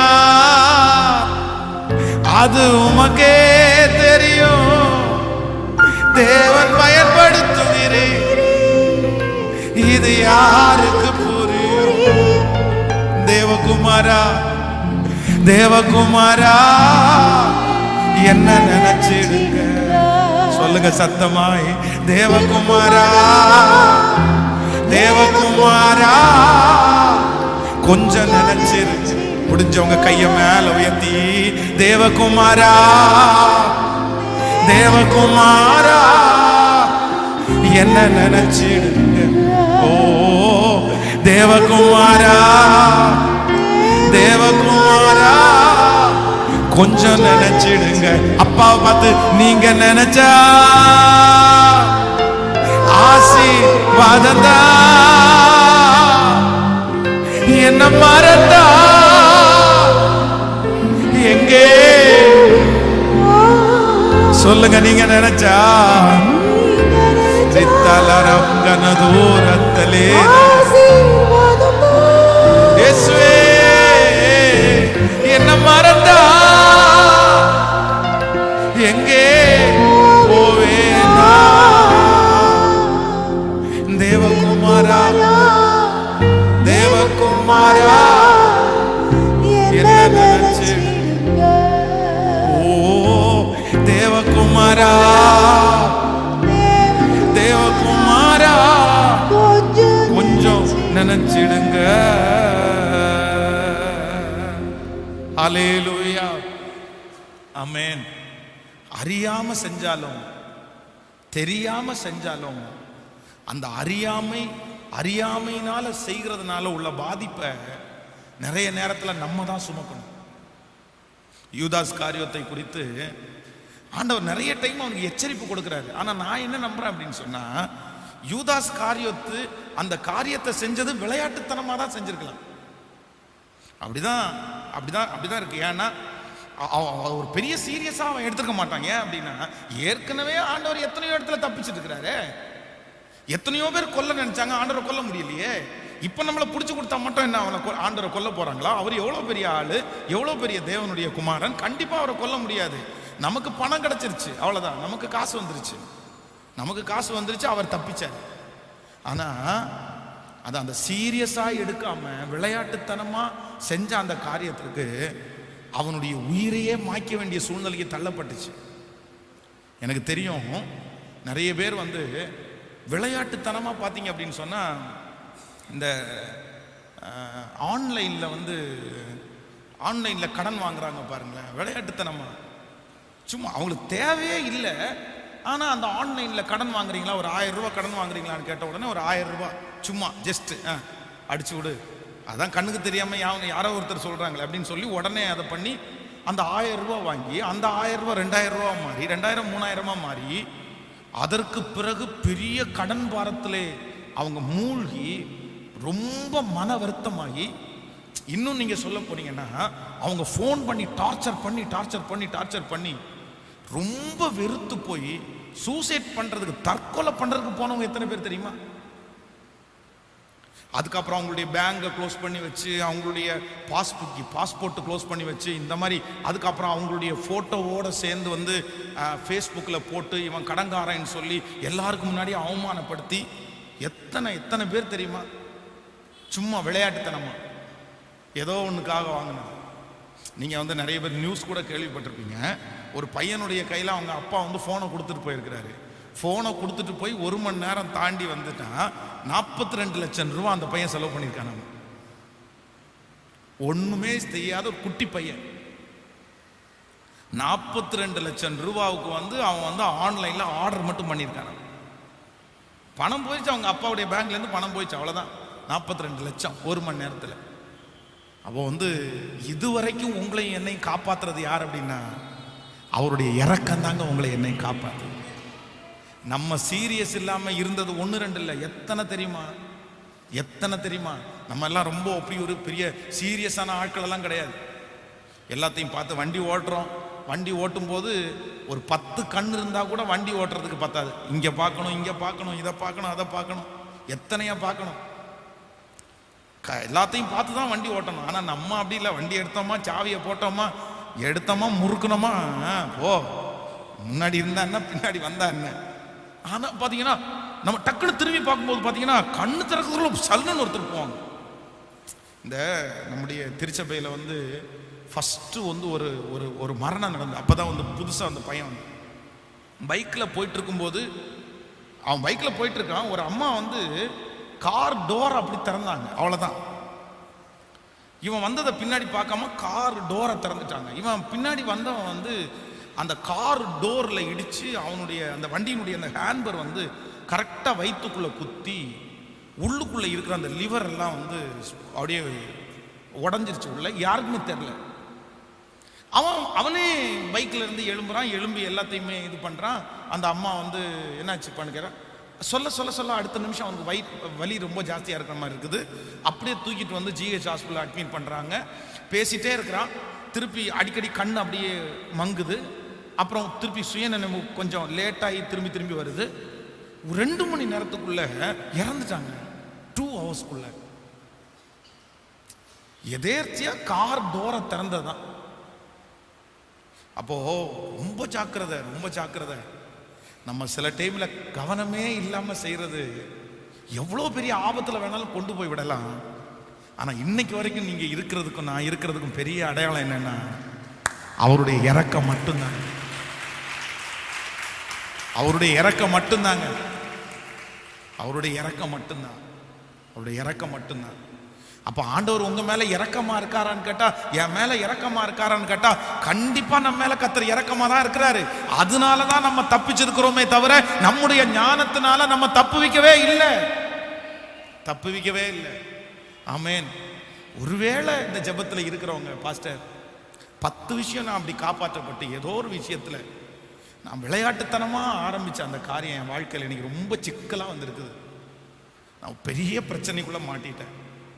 நான் இப்படி ஆகும்னு தெரியவே இல்லை. அவங்க எல்லாருமே ஒரே ஒரு தீர்மானம் மட்டும் எடுங்க. இதே வசனத்தை வச்சு நீங்க என்ன பண்ணணும்னா ஜெபம் பண்ணணும். இந்த வசனத்தை வச்சு, ஆண்டவரே லோத்துக்கு இரக்கம் பாராட்டணும், நீங்க எனக்கு நீங்க என்ன பண்ணணும்னா இரக்கம் பாராட்டணும். அப்படின்னா ஆண்டவர் என்ன பண்ணுவாருன்னா, உங்களை கிருபையாய் கர்த்தர் தூக்கி எடுப்பார். அல்லேலூயா. விசுவாசிக்கிறீங்களா? நான் தானே விழுந்தேன், நான் அறியாம விழுந்தது அப்படின்ற அந்த பெருமையா எல்லாம் இருக்கக்கூடாது.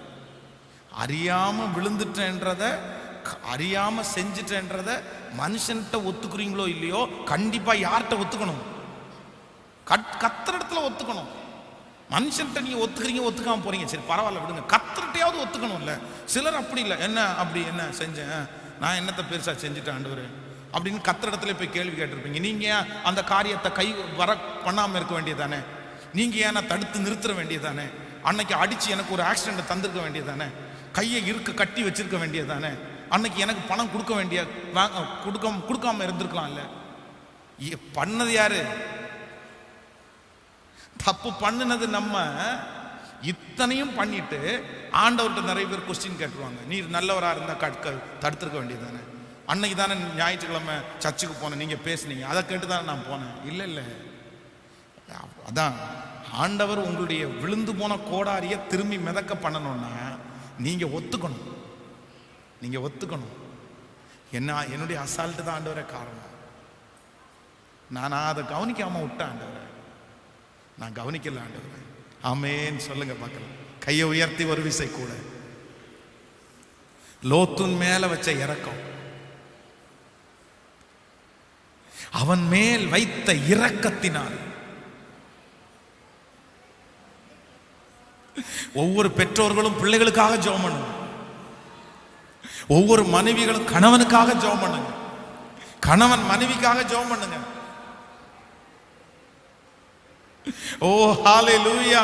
இந்த முதல் நாள்ல கர்த்தருடைய மகிமை அதான். உங்க பிள்ளைகளுக்காக ஜெபம் பண்றதுக்காகவே கர்த்தர் கொண்டு வருகிறார். ஆண்டவரே உண்மை, ஆண்டவரே பாஸ்டர் சொல்றது 100க்கு 100 உண்மை. என் பிள்ளைக்கு அந்த விளைவு தெரியல, என் மகளுக்கு அந்த விளைவு இன்னும் தெரியல,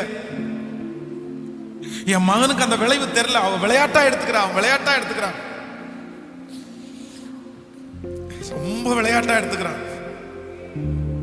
ஓ ஹalleluya. லோத்துவின் மேல் வைத்த அந்த இரக்கம் இப்பொழுது இந்த இரக்கம் செய்யும் வரை உண்மையே இந்த நாளுடைய முதல் நாளில என் பிள்ளை மேல இப்ப கடந்து போகட்டும். அவனை விட்டுறாதீங்க ஆண்டவரே, அவனை கை விட்டுறாதீங்க ஆண்டவரே, என் பிள்ளைய கை விட்டுறாதீங்க ஆண்டவரே. சொல்லுங்க. நான் தான் அதுக்கு காரணம் ஆண்டவரே. எத்தனையோ பேர் சொல்லி நான் கேட்கலையே, தடுத்து நிறுத்தி கேட்கலையே. என்ன எவ்வளவு புஷ் பண்ணி போன்னு சொன்னாங்க. ஆனா நான் அதை கேட்காம நான் தான் மிஸ்டேக் பண்ணேன். என்ன தூக்கி எடுக்கணும்னு நினைச்சா நீங்க தான் தூக்கி எடுக்கணும். உங்களை தவிர வேற யாரும் என்ன தூக்க முடியாதுன்னு சத்தமா கையை உயர்த்தி சரண்டர் ஆகுங்க. கர்த்தர் சமூகத்துல சரண்டர் ஆயிருங்க. நீங்க சரண்டர் ஆயிட்டீங்கன்னா கர்த்தருடைய இரக்கம் உங்க மேல அழகா கடந்து வந்துரும். சோத்திரம். சோத்திரம் சோத்திரம் சோத்திரம். அது என் வாழ்க்கையை அழிக்கணும்னு நான் நினைக்கலப்பா, அது என்ன வெட்கப்படுத்தும் நான் நினைக்கலப்பா. ஆனால் இன்றைக்கு இந்த கூட்டத்தினுடைய இந்த ஜெபத்தினுடைய முதல் நாள் என் கரங்களை உயர்த்தி உங்க சமூகத்தில் கெஞ்சுகிறேன். தேவரீர் தேவரீர், ஹalleluya. அந்த லோத்துவின் மேல் பாராட்டின இரக்கம் என் மேல் இப்பொழுது பாராட்டப்பட்டு என்னை தூக்கி எடுக்கிற உம்முடைய கரம் எனக்கு நேரே வரட்டும். நன்றி நன்றி நன்றி நன்றி. நீங்க நினைச்சா ஆசீர்வாதந்தா, என்ன மறந்தா எங்கே போவே. இந்த ஜபமே இரக்கத்தை சம்பாதிக்கிற ஜபம் தான். நீங்க நினைச்சா நீங்க நினைச்சா நீங்க நினைச்சா இயேசுவே எங்கே போவேனா. தேவகுமாரா தேவகுமாரா என்ன நினைச்சு, ஓ தேவகுமாரா கொஞ்சம் நினைச்சிருங்க. சொல்லிக்கொண்டே தேவகுமாரா தேவகுமாரா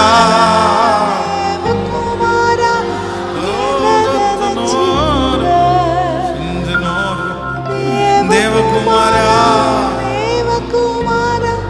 கொஞ்சம் நினைச்சிருங்க.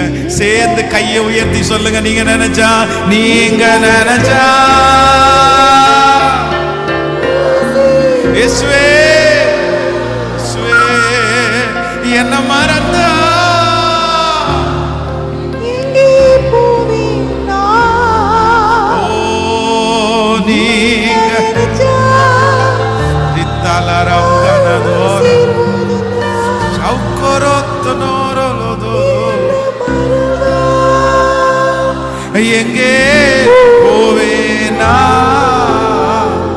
தேவகுமாரா தேவகுமாரா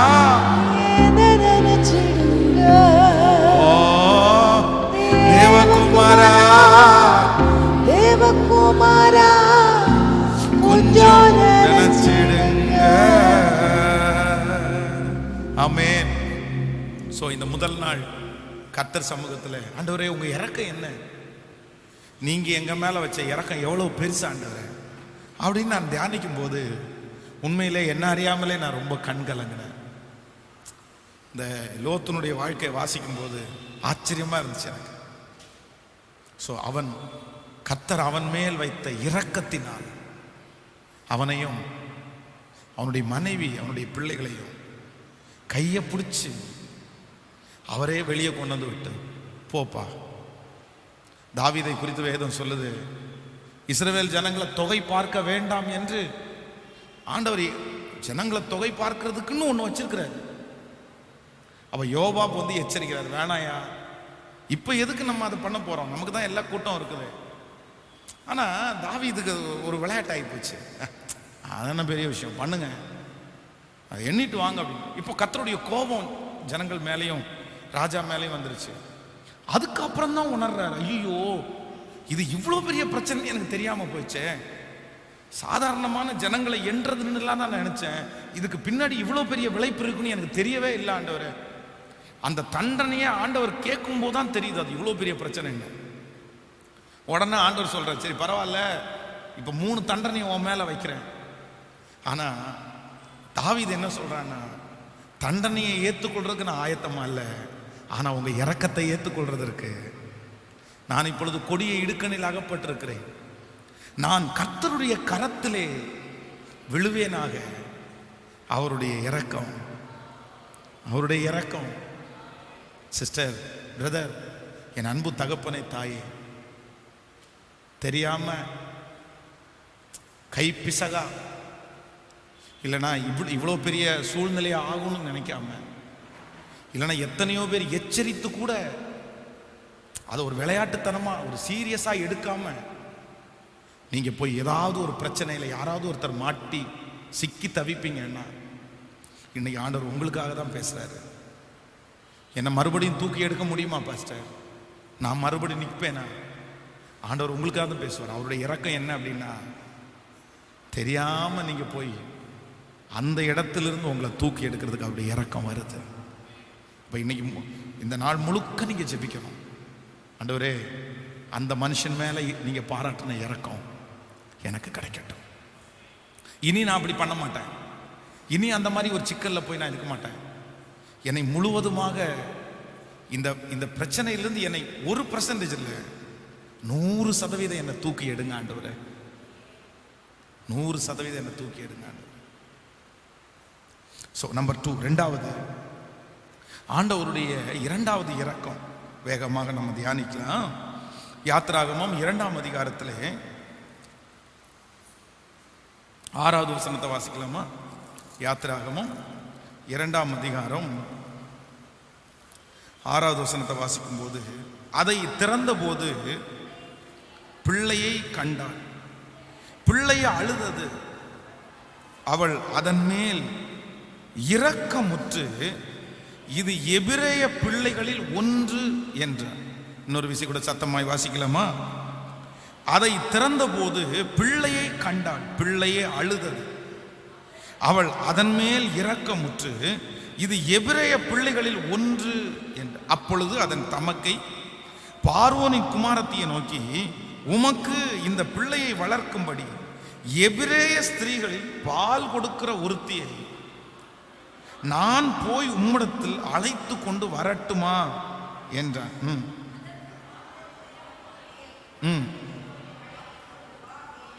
அழைத்து கொண்டு வா என்ற. இந்த பெண் போய் பிள்ளையின் தாயையே அழைத்து கொண்டு வந்தாள். கவனிங்க ஆண்டவருடைய பிள்ளைகளே, போதும். இந்த இடத்துல இரண்டாவது ஒரு மனுஷன் மேல ஒரு இரக்கம் வருது. யார் மேல இரக்கம் வருதுன்னா, சின்ன வயசுல இருக்கும்போது ஆண்டவருடைய பெரிய ஊழியத்திற்காக அழைக்கப்பட்ட மோசையின் மேல ஒரு இரக்கம் வருது பாருங்க. ஆனா இவன் மேல ஆண்டவர் வச்ச இரக்கம் ரொம்ப பெருசு. ஏன் அப்படின்னா, இவனுக்கு எந்தெந்த இடத்துல எல்லாம் ஆபத்து இருந்துச்சோ அந்தந்த இடத்துல எல்லாம் கர்த்தர் அவனை பாதுகாக்கிறதுக்குன்னு ஒரு இரக்கத்தை கர்த்தர் வச்சிருந்தார்.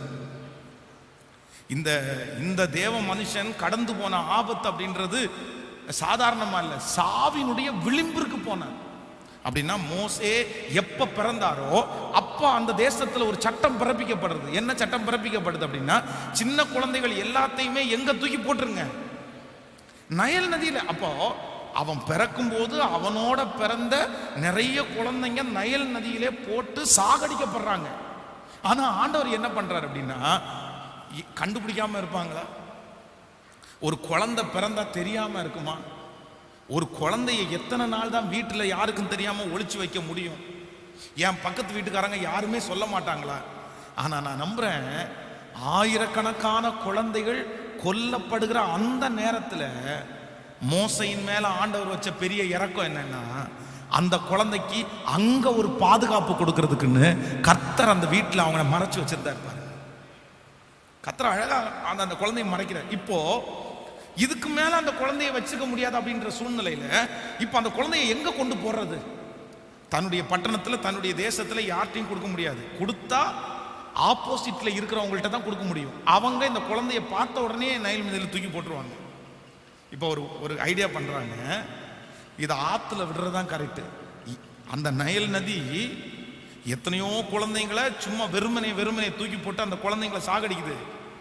ஆனா அதே நதியில மோசையை காப்பாத்துறதுக்குன்னு கர்த்தர் ஒரு நாணல் பெட்டியை உண்டு பண்ண வச்சாராம்.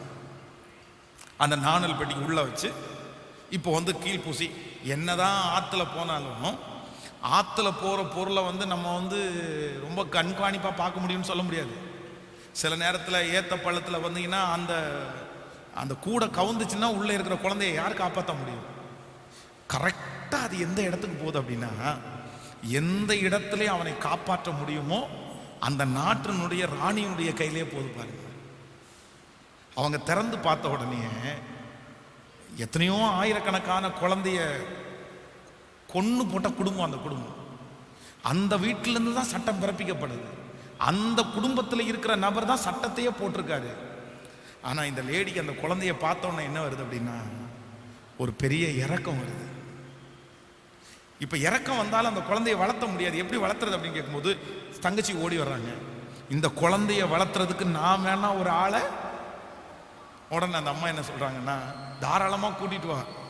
இவங்க போய் அந்த குழந்தையினுடைய தாயையே கூட்டிட்டு வந்தாங்க அம்மா.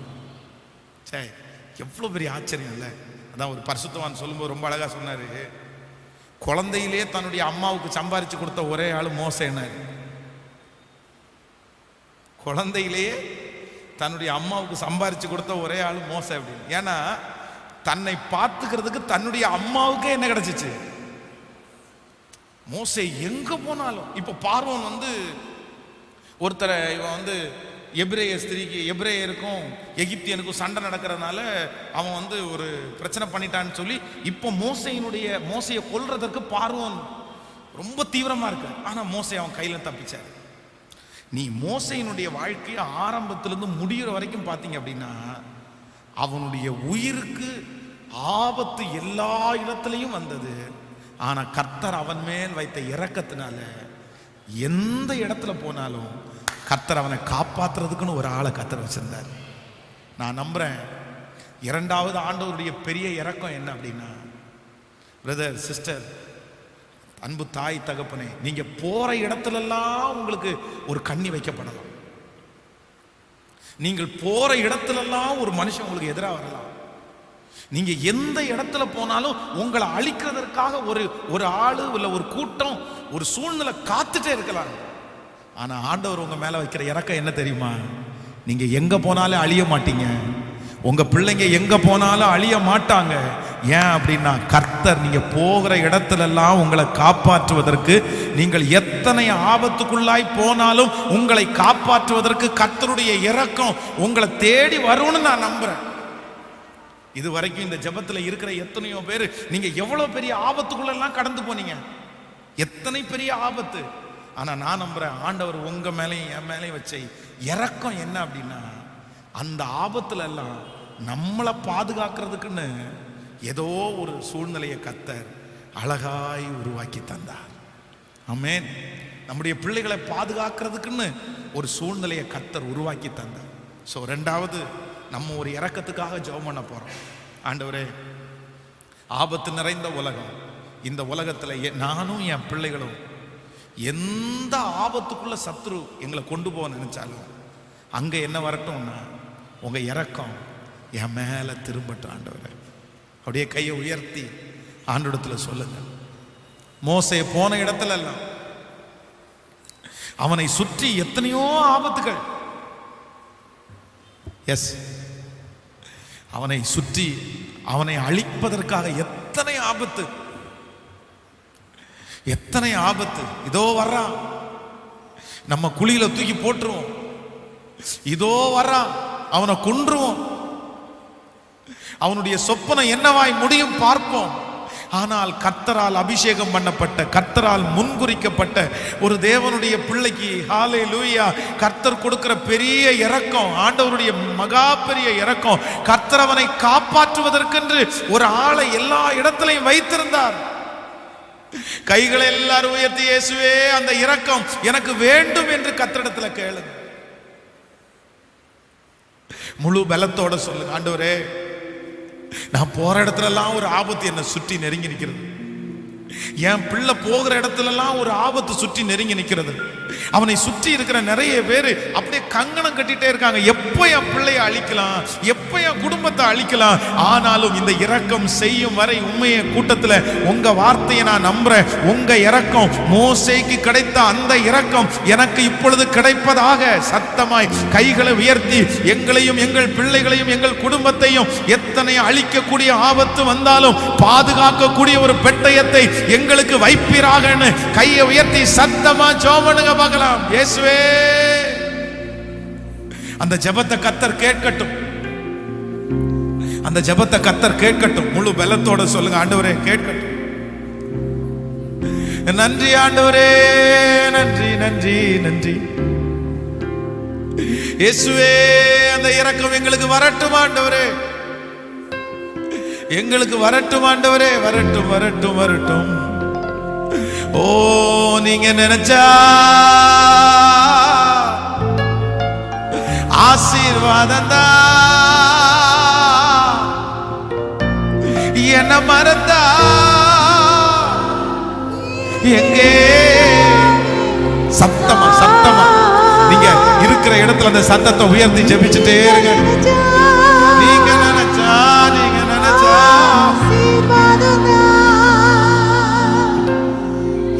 என்ன மறந்தா எங்கே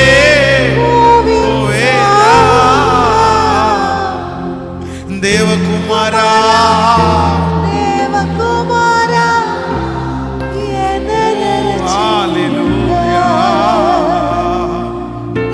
தேவகுமாரா தேவகுமாரா கொஞ்சம் ஆமென். கைகளை உயர்த்தி ஒரு ஹல்லேலூயா சொல்லு. நான் கர்த்தருடைய சமூகத்துல இருந்து தீர்க்க தரிசனமா சொல்றேன். நீங்க எவ்வளவு பெரிய ஆபத்துக்குள்ள இருந்தாலும், எவ்வளவு பெரிய ஆபத்துக்குள்ள நீங்க போனாலும், உங்களை பாதுகாக்கிறதுக்குன்னு ஒரு ஆளை கண்டிப்பா அங்க கர்த்தர் வச்சிருப்பாரு. இதுக்கு முன்னாடி வச்சிருந்தாரான்னு கேட்டா கண்டிப்பா வச்சிருந்தாரு. அதனாலதான் நாம் காப்பாற்றப்பட்டோம். கடந்த நாட்களில் ஒரு மிஷினரியோட சேர்ந்து நான் பிரயாணம் பண்ணுங்க. நீங்க எப்படி ஊழியத்துக்கு வந்தீங்க அப்படின்னு கேட்டேன். அப்போ அவர் சொன்னாரு, ஆண்டவர் எனக்கு மறு ஜீவனை கொடுத்ததுனால ஊழியத்துக்கு வந்தேன். சரி உங்க சாட்சியை சொல்லுங்க அப்படின்னு சொன்னோன்னு அவர் சொன்னாரு, பாஸ்டர் ஆண்டவர் என்னை ஊழியத்துக்கு அழைச்சிட்டே இருந்தாரு, நான் வரமாட்டேன், எனக்கு அதுல எல்லாம் இன்ட்ரெஸ்ட் இல்லைன்னு சொல்லிட்டே இருந்தேன். ஒரு நாள் எங்களுடைய குடும்பமா சொந்தக்காரங்க எல்லாம் சேர்ந்து ஒரு பஸ்ல வந்து ஒரு 500 கிலோமீட்டர், ஒரு 500 கிலோமீட்டர் பிரயாணம் பண்றோம். எனக்கு இந்த டிரைவர் பக்கத்துல கண்ணாடியை பார்த்து உட்கார்றது ரொம்ப பிடிக்கும்.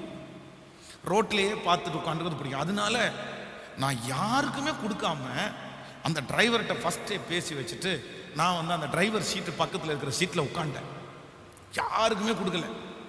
ரொம்ப என்ஜாய் பண்ணிட்டு பார்த்துட்டே வந்துட்டு இருந்தேன். திடீர்னு எங்க சித்தி வந்தாங்க. நீ எந்திரிக்கிறியா இல்லையா, நீ இந்த இடத்துல எந்திரி, நீ வந்து இந்த இடத்துல உட்காரக்கூடாது. என்னை வலுக்கட்டாயமா நான் எத்தனையோ சொல்லி கூட கேட்காம என்னை எந்திரிக்க வச்சுட்டு என்னை பின்னாடி சீட்டில் உட்கார வச்சுட்டு அவங்க முன்னாடி சீட்டில் உட்கார்ந்தாங்க. கொஞ்சம் தூரம் போனதுக்கு அப்புறம் நான் உனக்கு இடம் தர்றேன்டான்னு சொன்னாங்க. அவங்க உட்கார்ந்த 3 நிமிஷத்துக்குள்ள அந்த வண்டி ஒரு பெரிய ஆக்சிடென்ட்ல மாட்டி நான் இருந்த இடத்துல இருந்த என் சித்தி இறந்துட்டாங்க. அந்த இடத்துல இறந்துட்டாங்க. அப்பதான் நான் ஒரு முடிவு எடுத்தேன். இந்த இடத்துலையும் நான் மரணம் அடையணும்னு சொல்லி எத்தனையோ ஆபத்து இருந்தாலும் என் ஜீவனை இந்த இடத்துல காப்பாத்தினார் கர்த்தர். அதனால நான் உங்களுக்கு ஊழியம் செய்வேன்னு சொல்லிட்டு எல்லா வேலையும் விட்டுட்டு பைபிளை தூக்கிட்டு கர்த்தருடைய ஊழியத்திற்காக வந்தேன்னாரு. இந்த மாதிரி உங்கள்கிட்ட எல்லார்ட்டையும் கேட்டு பார்த்தா ஒவ்வொருத்தரும் ஒவ்வொரு சாட்சியை சொல்லுவீங்க. ஒவ்வொருத்தரும் அது என்னன்னா ஆண்டவருடைய பெரிய இரக்கம், ஆண்டவருடைய பெரிய இரக்கம், ஆண்டவருடைய பெரிய இரக்கம். ஆண்டவர் நம்ம மேல வச்ச இரக்கம் என்ன அப்படின்னா, நம்மளை சுற்றி சுற்றி சுற்றி எத்தனை ஆபத்துகள் வந்தாலும் காப்பாத்துறதுக்குன்னு ஒரு பிடிப்பை கர்த்தர் என்ன பண்ணியிருக்கிறாருன்னா, ஆமென் சொல்லுங்க. நன்றி ஆண்டவரே, நன்றி ஆண்டவரே. இது மட்டும் இல்லை, இனியும் கர்த்தர் வாக்கு கொடுக்கிறாரு. உங்களை அழிப்பதற்காக, உங்களை குடும்பத்தை அழிப்பதற்காக சுற்றி எத்தனை பேர் எழும்பினாலும், நீங்க எங்க போனாலும், எவ்வளவு ஆபத்து நிறைஞ்ச இடத்துல போனாலும் உங்களை பாதுகாக்கிறதுக்குன்னு கர்த்தர் ஒரு உதவியை, உங்களுக்காக பரிந்து பேசுறதுக்கு ஒரு ஆளை நல்லா சொல்லுங்க, கர்த்தர் வச்சிருப்பார், கர்த்தர் வைக்கிறார். அப்படி ஆளே இல்லைன்னா அவரே உங்களுக்காக வந்து அந்த அக்கினி சூளையில உலாவின கர்த்தர், சாத்ராக் மேஷாக்கை பாதுகாத்த கர்த்தர், உங்களுக்காக நீங்கள் இருக்கிற அதே இடத்துல இறங்கி வந்து உங்களை பாதுகாக்க வல்லவரா இருக்கிறார். உங்களை சேதப்படுத்த முடியாது, நம்முடைய குடும்பத்தை சேதப்படுத்தவே முடியாது. ஆமென் சொல்லுங்க. ஸோ இன்னைக்கு இந்த 2 விதமான இரக்கத்தையும் நம்ம வந்து தியானிச்சோம். நம்பர் 1, முதலாவது ஆண்டவர் நம்ம மேல வச்ச பெரிய இரக்கம் என்ன அப்படின்னு சொன்னா, அறியாம சீரியஸே இல்லாம நம்ம போய் சிக்கி கொண்டதுல இருந்து ஆண்டவருடைய இரக்கம் நம்மளை என்ன பண்ணுவோம்னா வெளியே கொண்டு வரும். நம்பர் 2, ரெண்டாவது நமக்கு தெரியாம நம்ம சுத்தி இருக்கிற ஆபத்து, கண்ணுக்கு தெரியாம இருக்கிற ஆபத்துல இருந்து நம்மளை காப்பாத்துறதுக்கு கர்த்தர் ஏதோ ஒரு சூழ்நிலையை அனுமதிச்சு, ஒரு மனுஷனை அனுமதிச்சு நம்ம இதுவரைக்கும் காப்பாற்றினவர், இனியும் கர்த்தர் காப்பாற்றுவார். ஸோ இந்த மோசையினுடைய இரக்கத்தையும் நம்ம வாங்க போறோம், லோத்தினுடைய இரக்கத்தையும் நம்ம வாங்க போறோம். ஆமேன்னு சொல்லுங்க. எல்லாரும் அப்படியே எழும்பி நின்று கர்த்தர் சமூகத்தில் தேங்க்யூ ஜீசஸ். அவர் இரக்கம் செய்யும் வரை, அவர் இரக்கம் செய்யும் வரை எங்களுடைய கண்கள் உம்மையே நோக்கி கொண்டிருக்கிறது, உம்மையே நோக்கி கொண்டிருக்கிறது. சொல்லுங்க, எல்லாருடைய கரங்களை மேல உயர்த்தி சொல்லுங்க, ஆண்டவரே என் குடும்பத்திற்காக இரங்கும், எனக்காக இரங்கும் என்று சொல்லுங்கள். கர்த்தருடைய இரக்கம் உங்களுக்கு கிடைக்கட்டும். கர்த்தருடைய இரக்கம் தான் சில இடங்கள்ல உங்களை கொண்டு போய் உட்கார வச்சிருக்கு. ஓ, நீ என்னை விழும்படி தள்ளினாய், கர்த்தரோ என்னை தாங்கி கொண்டார். பிரதர், சிஸ்டர், அன்பு தகப்பனே, தாயே, எத்தனை எத்தனை ஆபத்து, எத்தனை ஆபத்து. மோசைய மாதிரி உங்களுக்கு வந்த ஆபத்து எத்தனை. நீங்கள் பிறக்கும் போதே ஆபத்து வந்துச்சு. உங்க அப்பாட்ட கேட்டு பாருங்க தெரியும், உங்க அம்மாட்ட கேட்டு பாருங்க தெரியும், நீங்க பிறக்கும் போதே ஆபத்து வந்துருச்சு. ஆனா கர்த்தர் ஒவ்வொரு ஆபத்து வரும்போதும் அவருடைய பெரிய இரக்கம் உங்களை தப்பு வைக்கிறதற்கு ஏதோ ஒரு சூழ்நிலையை கர்த்தர் வைத்திருந்ததற்காக இயேசுவே நன்றி என்று சொல்லிட்டு இதுவரையிலும் காப்பாற்றின கர்த்தர் இனிமேலும் நம்மை காப்பாற்ற வல்லவர். ரந்தல ரகதரல, கைகளை உயர்த்தி எனக்கு இறங்கும் ஆண்டவரேன்னு சொல்லிட்டே இருங்க. சொல்லுங்க, இறங்கும் ஆண்டவரே. இந்த வார்த்தை உங்களுடைய இருதயத்திலிருந்து வந்துட்டே இருக்கட்டும், எனக்கு இறங்கும் ஆண்டவரேன்னு சொல்லிட்டே இருங்க. சத்தமா சத்தமா கர்த்தருடைய இரக்கத்தை சம்பாதிச்சிருங்க. இந்த முதல் நாள் உபவாச ஜெபத்துல ஹalleluya, இந்த இரக்கம் செய்யும் வரை இந்த கூட்டத்துல கர்த்தர் உங்களுக்கு இறங்குவார், உங்க குடும்பத்துக்கு இறங்குவார், நம்முடைய தேசத்துக்கு பட்டணத்துக்கு இறங்குவார். இயேசுவே இறங்கும், இறங்கும் ஆண்டவரே, இறங்கும், இறங்கும் ஆண்டவரே, இறங்கும், இறங்கும் ஆண்டவரே, இறங்கும், இறங்கும், இறங்கும், இறங்கும் ஆண்டவரே, இறங்கும், இறங்கும் ஆண்டவரே. உம்முடைய இரக்கத்தை எங்கள் மேல காண்பீங்க ஆண்டவரே. ஹalleluya. தேவகுமாரா, தேவகுமாரா, என்ன நினைச்சிடுங்க தேவகுமாரா, தேவகுமாரா, கொஞ்சம் நினைச்சிடுங்க. இப்ப அவரை பார்த்து சொல்லுங்க, நீங்க நினைச்சா, நீங்க நினைச்சா ஆசீர்வாதம் தான், ஆசீர்வாதம். என்ன மறந்தா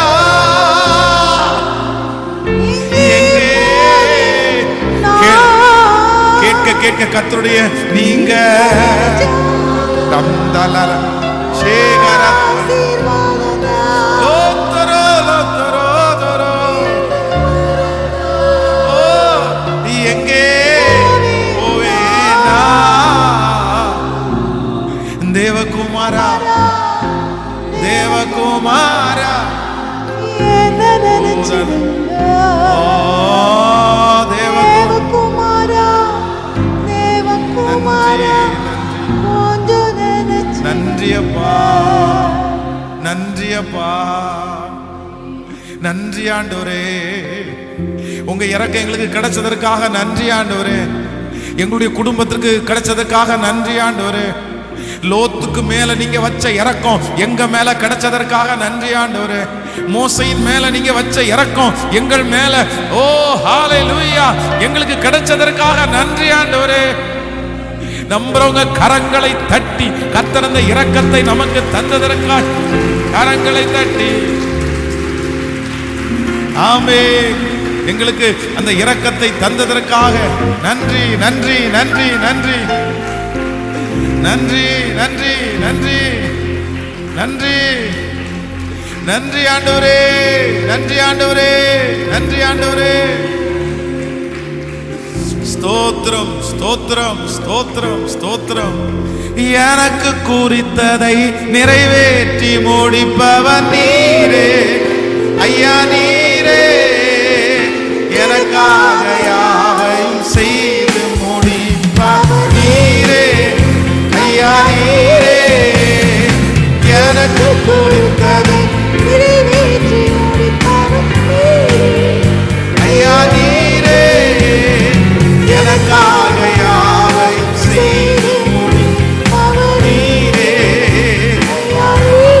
அப்பா அப்பா உமக்கு ஸ்தோத்திரம். ஓ ஹalleluya. அப்பா உமக்கு ஸ்தோத்திரம். அன்பே உமக்கு ஸ்தோத்திரம். உம்மாலான காரியம் ஒன்றுமில்லை. உம்மாலான காரியம் பாடுவோம். உம்மாலான காரியம் ஒன்றுமில்லை. எல்லாமே உம்மாலான. ஹalleluya.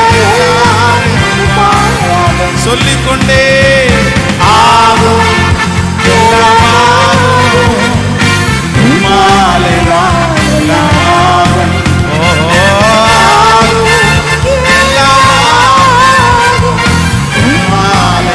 சொல்லிக்கொண்டே ஆகும் எல்லாமாகும்.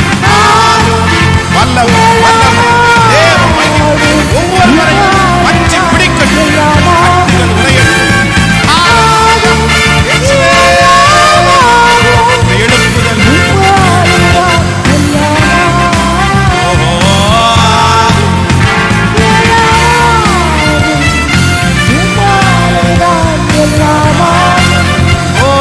பாராண்ட நிலங்களை நீரூராய் மாற்றுபவர் நீரே ஐயா நீரே.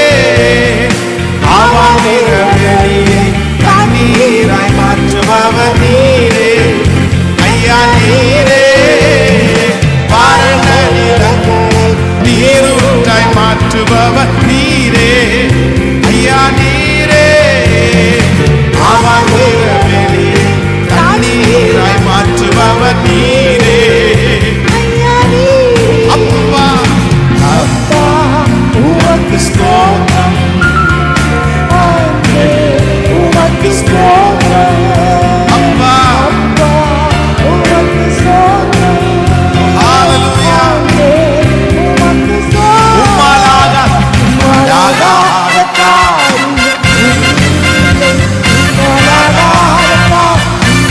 பாடம் பாடம் பலம்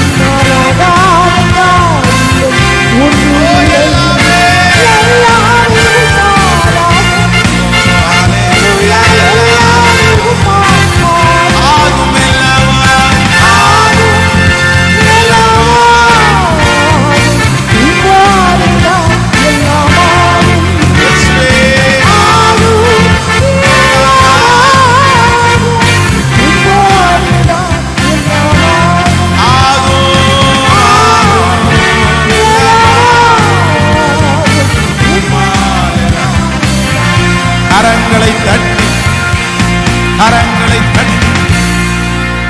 ஹalleluya. உம்மாலே எல்லாம் ஆகும். எஸ், என் தேவனாலே எல்லாம் ஆகும். என் தேவனாலே எல்லாம் ஆகும். அவருடைய இரக்கம் அதை செய்து முடிக்கும். அவருடைய இரக்கம் உங்களை காப்பாற்றும். அவருடைய இரக்கம் உங்களை பாதுகாக்கும். அவருடைய இரக்கம் உங்களை வெட்கப்படுத்த விடாது. அவருடைய இரக்கம் உங்களை மலை மேல கொண்டு வந்து நிக்க வைக்கும். Thank you Jesus. இந்த பட்டணத்துக்காக நாங்க திறப்புல நிக்கிறோம் ஆண்டவரே. இங்க கோயம்புத்தூர் பட்டணத்துக்காக திறப்புல நிக்கிறோம். எல்லாரும் அப்படியே ஒரு நிமிஷம் நம்முடைய பட்டணத்தினுடைய எழுப்புதலுக்காக ஆன்லைன்ல இருக்கிறவங்க கூட எங்களோட சேர்ந்து எங்க பட்டணத்திற்காக நீங்களும் ஜெபம் பண்ணுங்க. எங்க பட்டணம் ஆண்டவருடைய இரக்கத்தை சம்பாதிச்சிடணும். நிறைய கொடுமைகள் நடந்து கொண்டே இருக்குது. 10,000 பேர் கொண்ட திருச்சபை ஒண்ணு கூட இல்லை.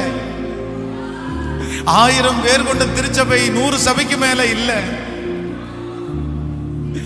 50 லட்சம் ஜனங்களுக்கும் அதிகமா இருக்காங்களே. இயேசுவே, எங்களுடைய பட்டணத்தின் மேல உம்முடைய இரக்கத்தை காண்பீங்கப்பா. எங்களுடைய பட்டணத்துல உம்முடைய எழுப்புதல் வரட்டும் ஆண்டவரே. ஜனங்கள் மனம் திரும்புவார்களாக, ஜனங்கள் உம்மை தேடி வருவார்களாக. ஒரு எழுப்புதல் தீ இந்த 21 நாள் ஜெபம் முடியும் போது ஒரு எழுப்புதல் எங்களுடைய பட்டணத்திற்கு கட்டளையிடப்படுவதாக. அணியணியாய் அணியணியாய் வாலிபர்கள் கடந்து வரட்டும், பெரியவர்கள் கடந்து வரட்டும், அற்புதங்கள் நடக்கட்டும், சபைகள் பெருகட்டும். ஜீசஸ், சபைகள் பெருகட்டும். அந்த எழுப்புதலுக்கு எங்க கண்கள் காண போகிறதற்காய் நன்றி. இந்த 21 நாட்களும் இந்த இடத்தை ஜெபம் நடத்துவதற்காய் கொடுத்த இந்த ஜீசஸ் கால்ஸ் ஆண்டவரே, இந்த பெரிய நெட்வொர்க் ஐயாவே, அவங்க ஃபேமிலி எல்லாரையும் ஆசீர்வதிங்க. இங்க ஒர்க் பண்ற எல்லாரையும் ஆசீர்வதிங்க ஆண்டவரே. இன்னும் லட்சக்கணக்கான பேரை சந்திப்பதற்கு எங்களுடைய ஆர்கனைசேஷன் நீங்க நம்புறதற்காக ஸ்தோத்திரப்பா. நன்றியப்பா. இந்த முதல் நாள் கலந்து கொண்ட உங்களுடைய பிள்ளைகளை ஆண்டவரே, இந்த இடத்துலையும் இன்னும் ஆன்லைனும் கலந்து கொண்ட உங்க பிள்ளைகளை மனசார நான் ஆசீர்வதிக்கிறேன். அவங்க நல்லா இருக்கணும். இன்னைக்கு சொன்ன வாக்குத்தத்தத்தை அவங்களுக்கு கண்டிப்பா நீங்க நிறைவேற்றணும். நன்றி அப்பா. அது அப்படியே நடக்கணும் ஆண்டவர். அவங்க அறியாம ஞானம் இல்லாம போய் விழுந்த காரியத்துல இருந்தெல்லாம் அவங்கள தூக்கி எடுக்கணும். உங்க இறக்கம் அவங்கள வெளியே கொண்டு வந்து நிறுத்தணும்பா. அவங்களுக்கு கண்ணுக்கு தெரியாம இருக்கிற ஆபத்துல இருந்து அவங்கள காப்பாற்றுறதுக்கு ஒரு இறக்கத்தை நீங்க வெளிப்படுத்தணும் ஆண்டவர். இந்த 21 நாட்களும் தடையில்லாம நடக்கட்டும். தினம் தினம் ஜனங்கள் வந்து சேருவார்களாக. இந்த ஜெபம் இங்க நடக்குதுன்னு ஜனங்களுக்கெல்லாம் போய் சேரட்டும் ஆண்டவரே. இந்த கோயம்புத்தூர் பட்டணத்துல எந்தெந்த ஜனங்கள் தேவையோடு இருக்கிறார்களோ அவர்கள் எல்லாரையும் கொண்டு வாங்க ஆண்டவரே. நன்றி அப்பா, நன்றி. எங்க திருச்சபைக்கு சொந்த இடத்துக்காக நாங்க பிரயாசப்பட்டுட்டே இருக்கிறோம்.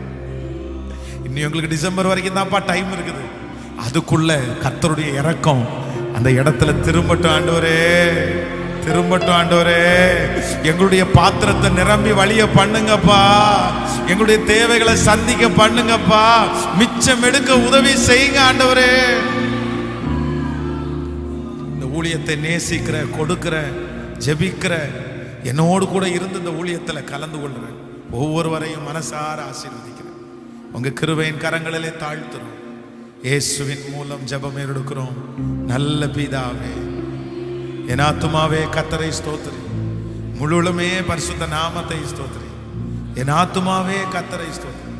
கர்த்தர் செய்த சகல உபகாரங்களை, நம்முடைய ஆண்டவராகிய இயேசு கிறிஸ்துவின் கிருபை, பிதாவாகிய தேவனுடைய அன்பு, பரிசுத்த ஆவியானுடைய அந்யோன்ய ஐக்கியம் நம்ம நீரோடும் இன்றும் என்றும் சதா காலம் கூட இருப்பதாக. ஹல்லேலூயா, ஹல்லேலூயா, ஹல்லேலூயா. கவனிங்க, இன்றையிலிருந்து 21 நாட்கள் ஆரம்பமாகிறது. டெய்லி காலையில் மார்னிங் 5 o'clock. அதனால் இந்த 1 month மட்டும் கொஞ்சம் டைம் பார்க்காம எந்திரிச்சு இந்த ஜெபத்தில் நீங்கள் கலந்து கொள்ளுங்க. ரொம்ப யூஸ்ஃபுல்லாக இருக்கும். ஆன்லைனில் 6 o'clock உங்களுக்கு டெலிகாஸ்ட் ஆகும். 6 மணிக்கு கம் டு கம்ஃபர்ட் சேனலில் நீங்கள் வாட்ச் பண்ணுங்கள். இந்த உங்களுடைய ஜெப குறிப்பு இங்கே முன்னாடி பெட்டி வைக்கப்படும். அதனால் உங்களுடைய ஜெப குறிப்புகளை அந்த பெட்டியில் எழுதி போடுங்க. ஆன்லைனில் ஜெப குறிப்புகளை அனுப்புகிறவங்க உங்களுக்கு ஒரு நம்பர் கொடுக்கப்பட்டிருக்கும். அந்த நம்பருக்கு நீங்கள் வாட்ஸ்அப் மூலமாகவோ எஸ்எம்எஸ் மூலமாகவோ நீங்கள் அனுப்புங்க. உங்களுக்காக நாங்கள் ஜெபிப்போம். ஆண்டவர் பெரிய இரக்கத்தை செய்வார். Thank you. God bless you. Praise Lord, praise Lord, praise Lord. O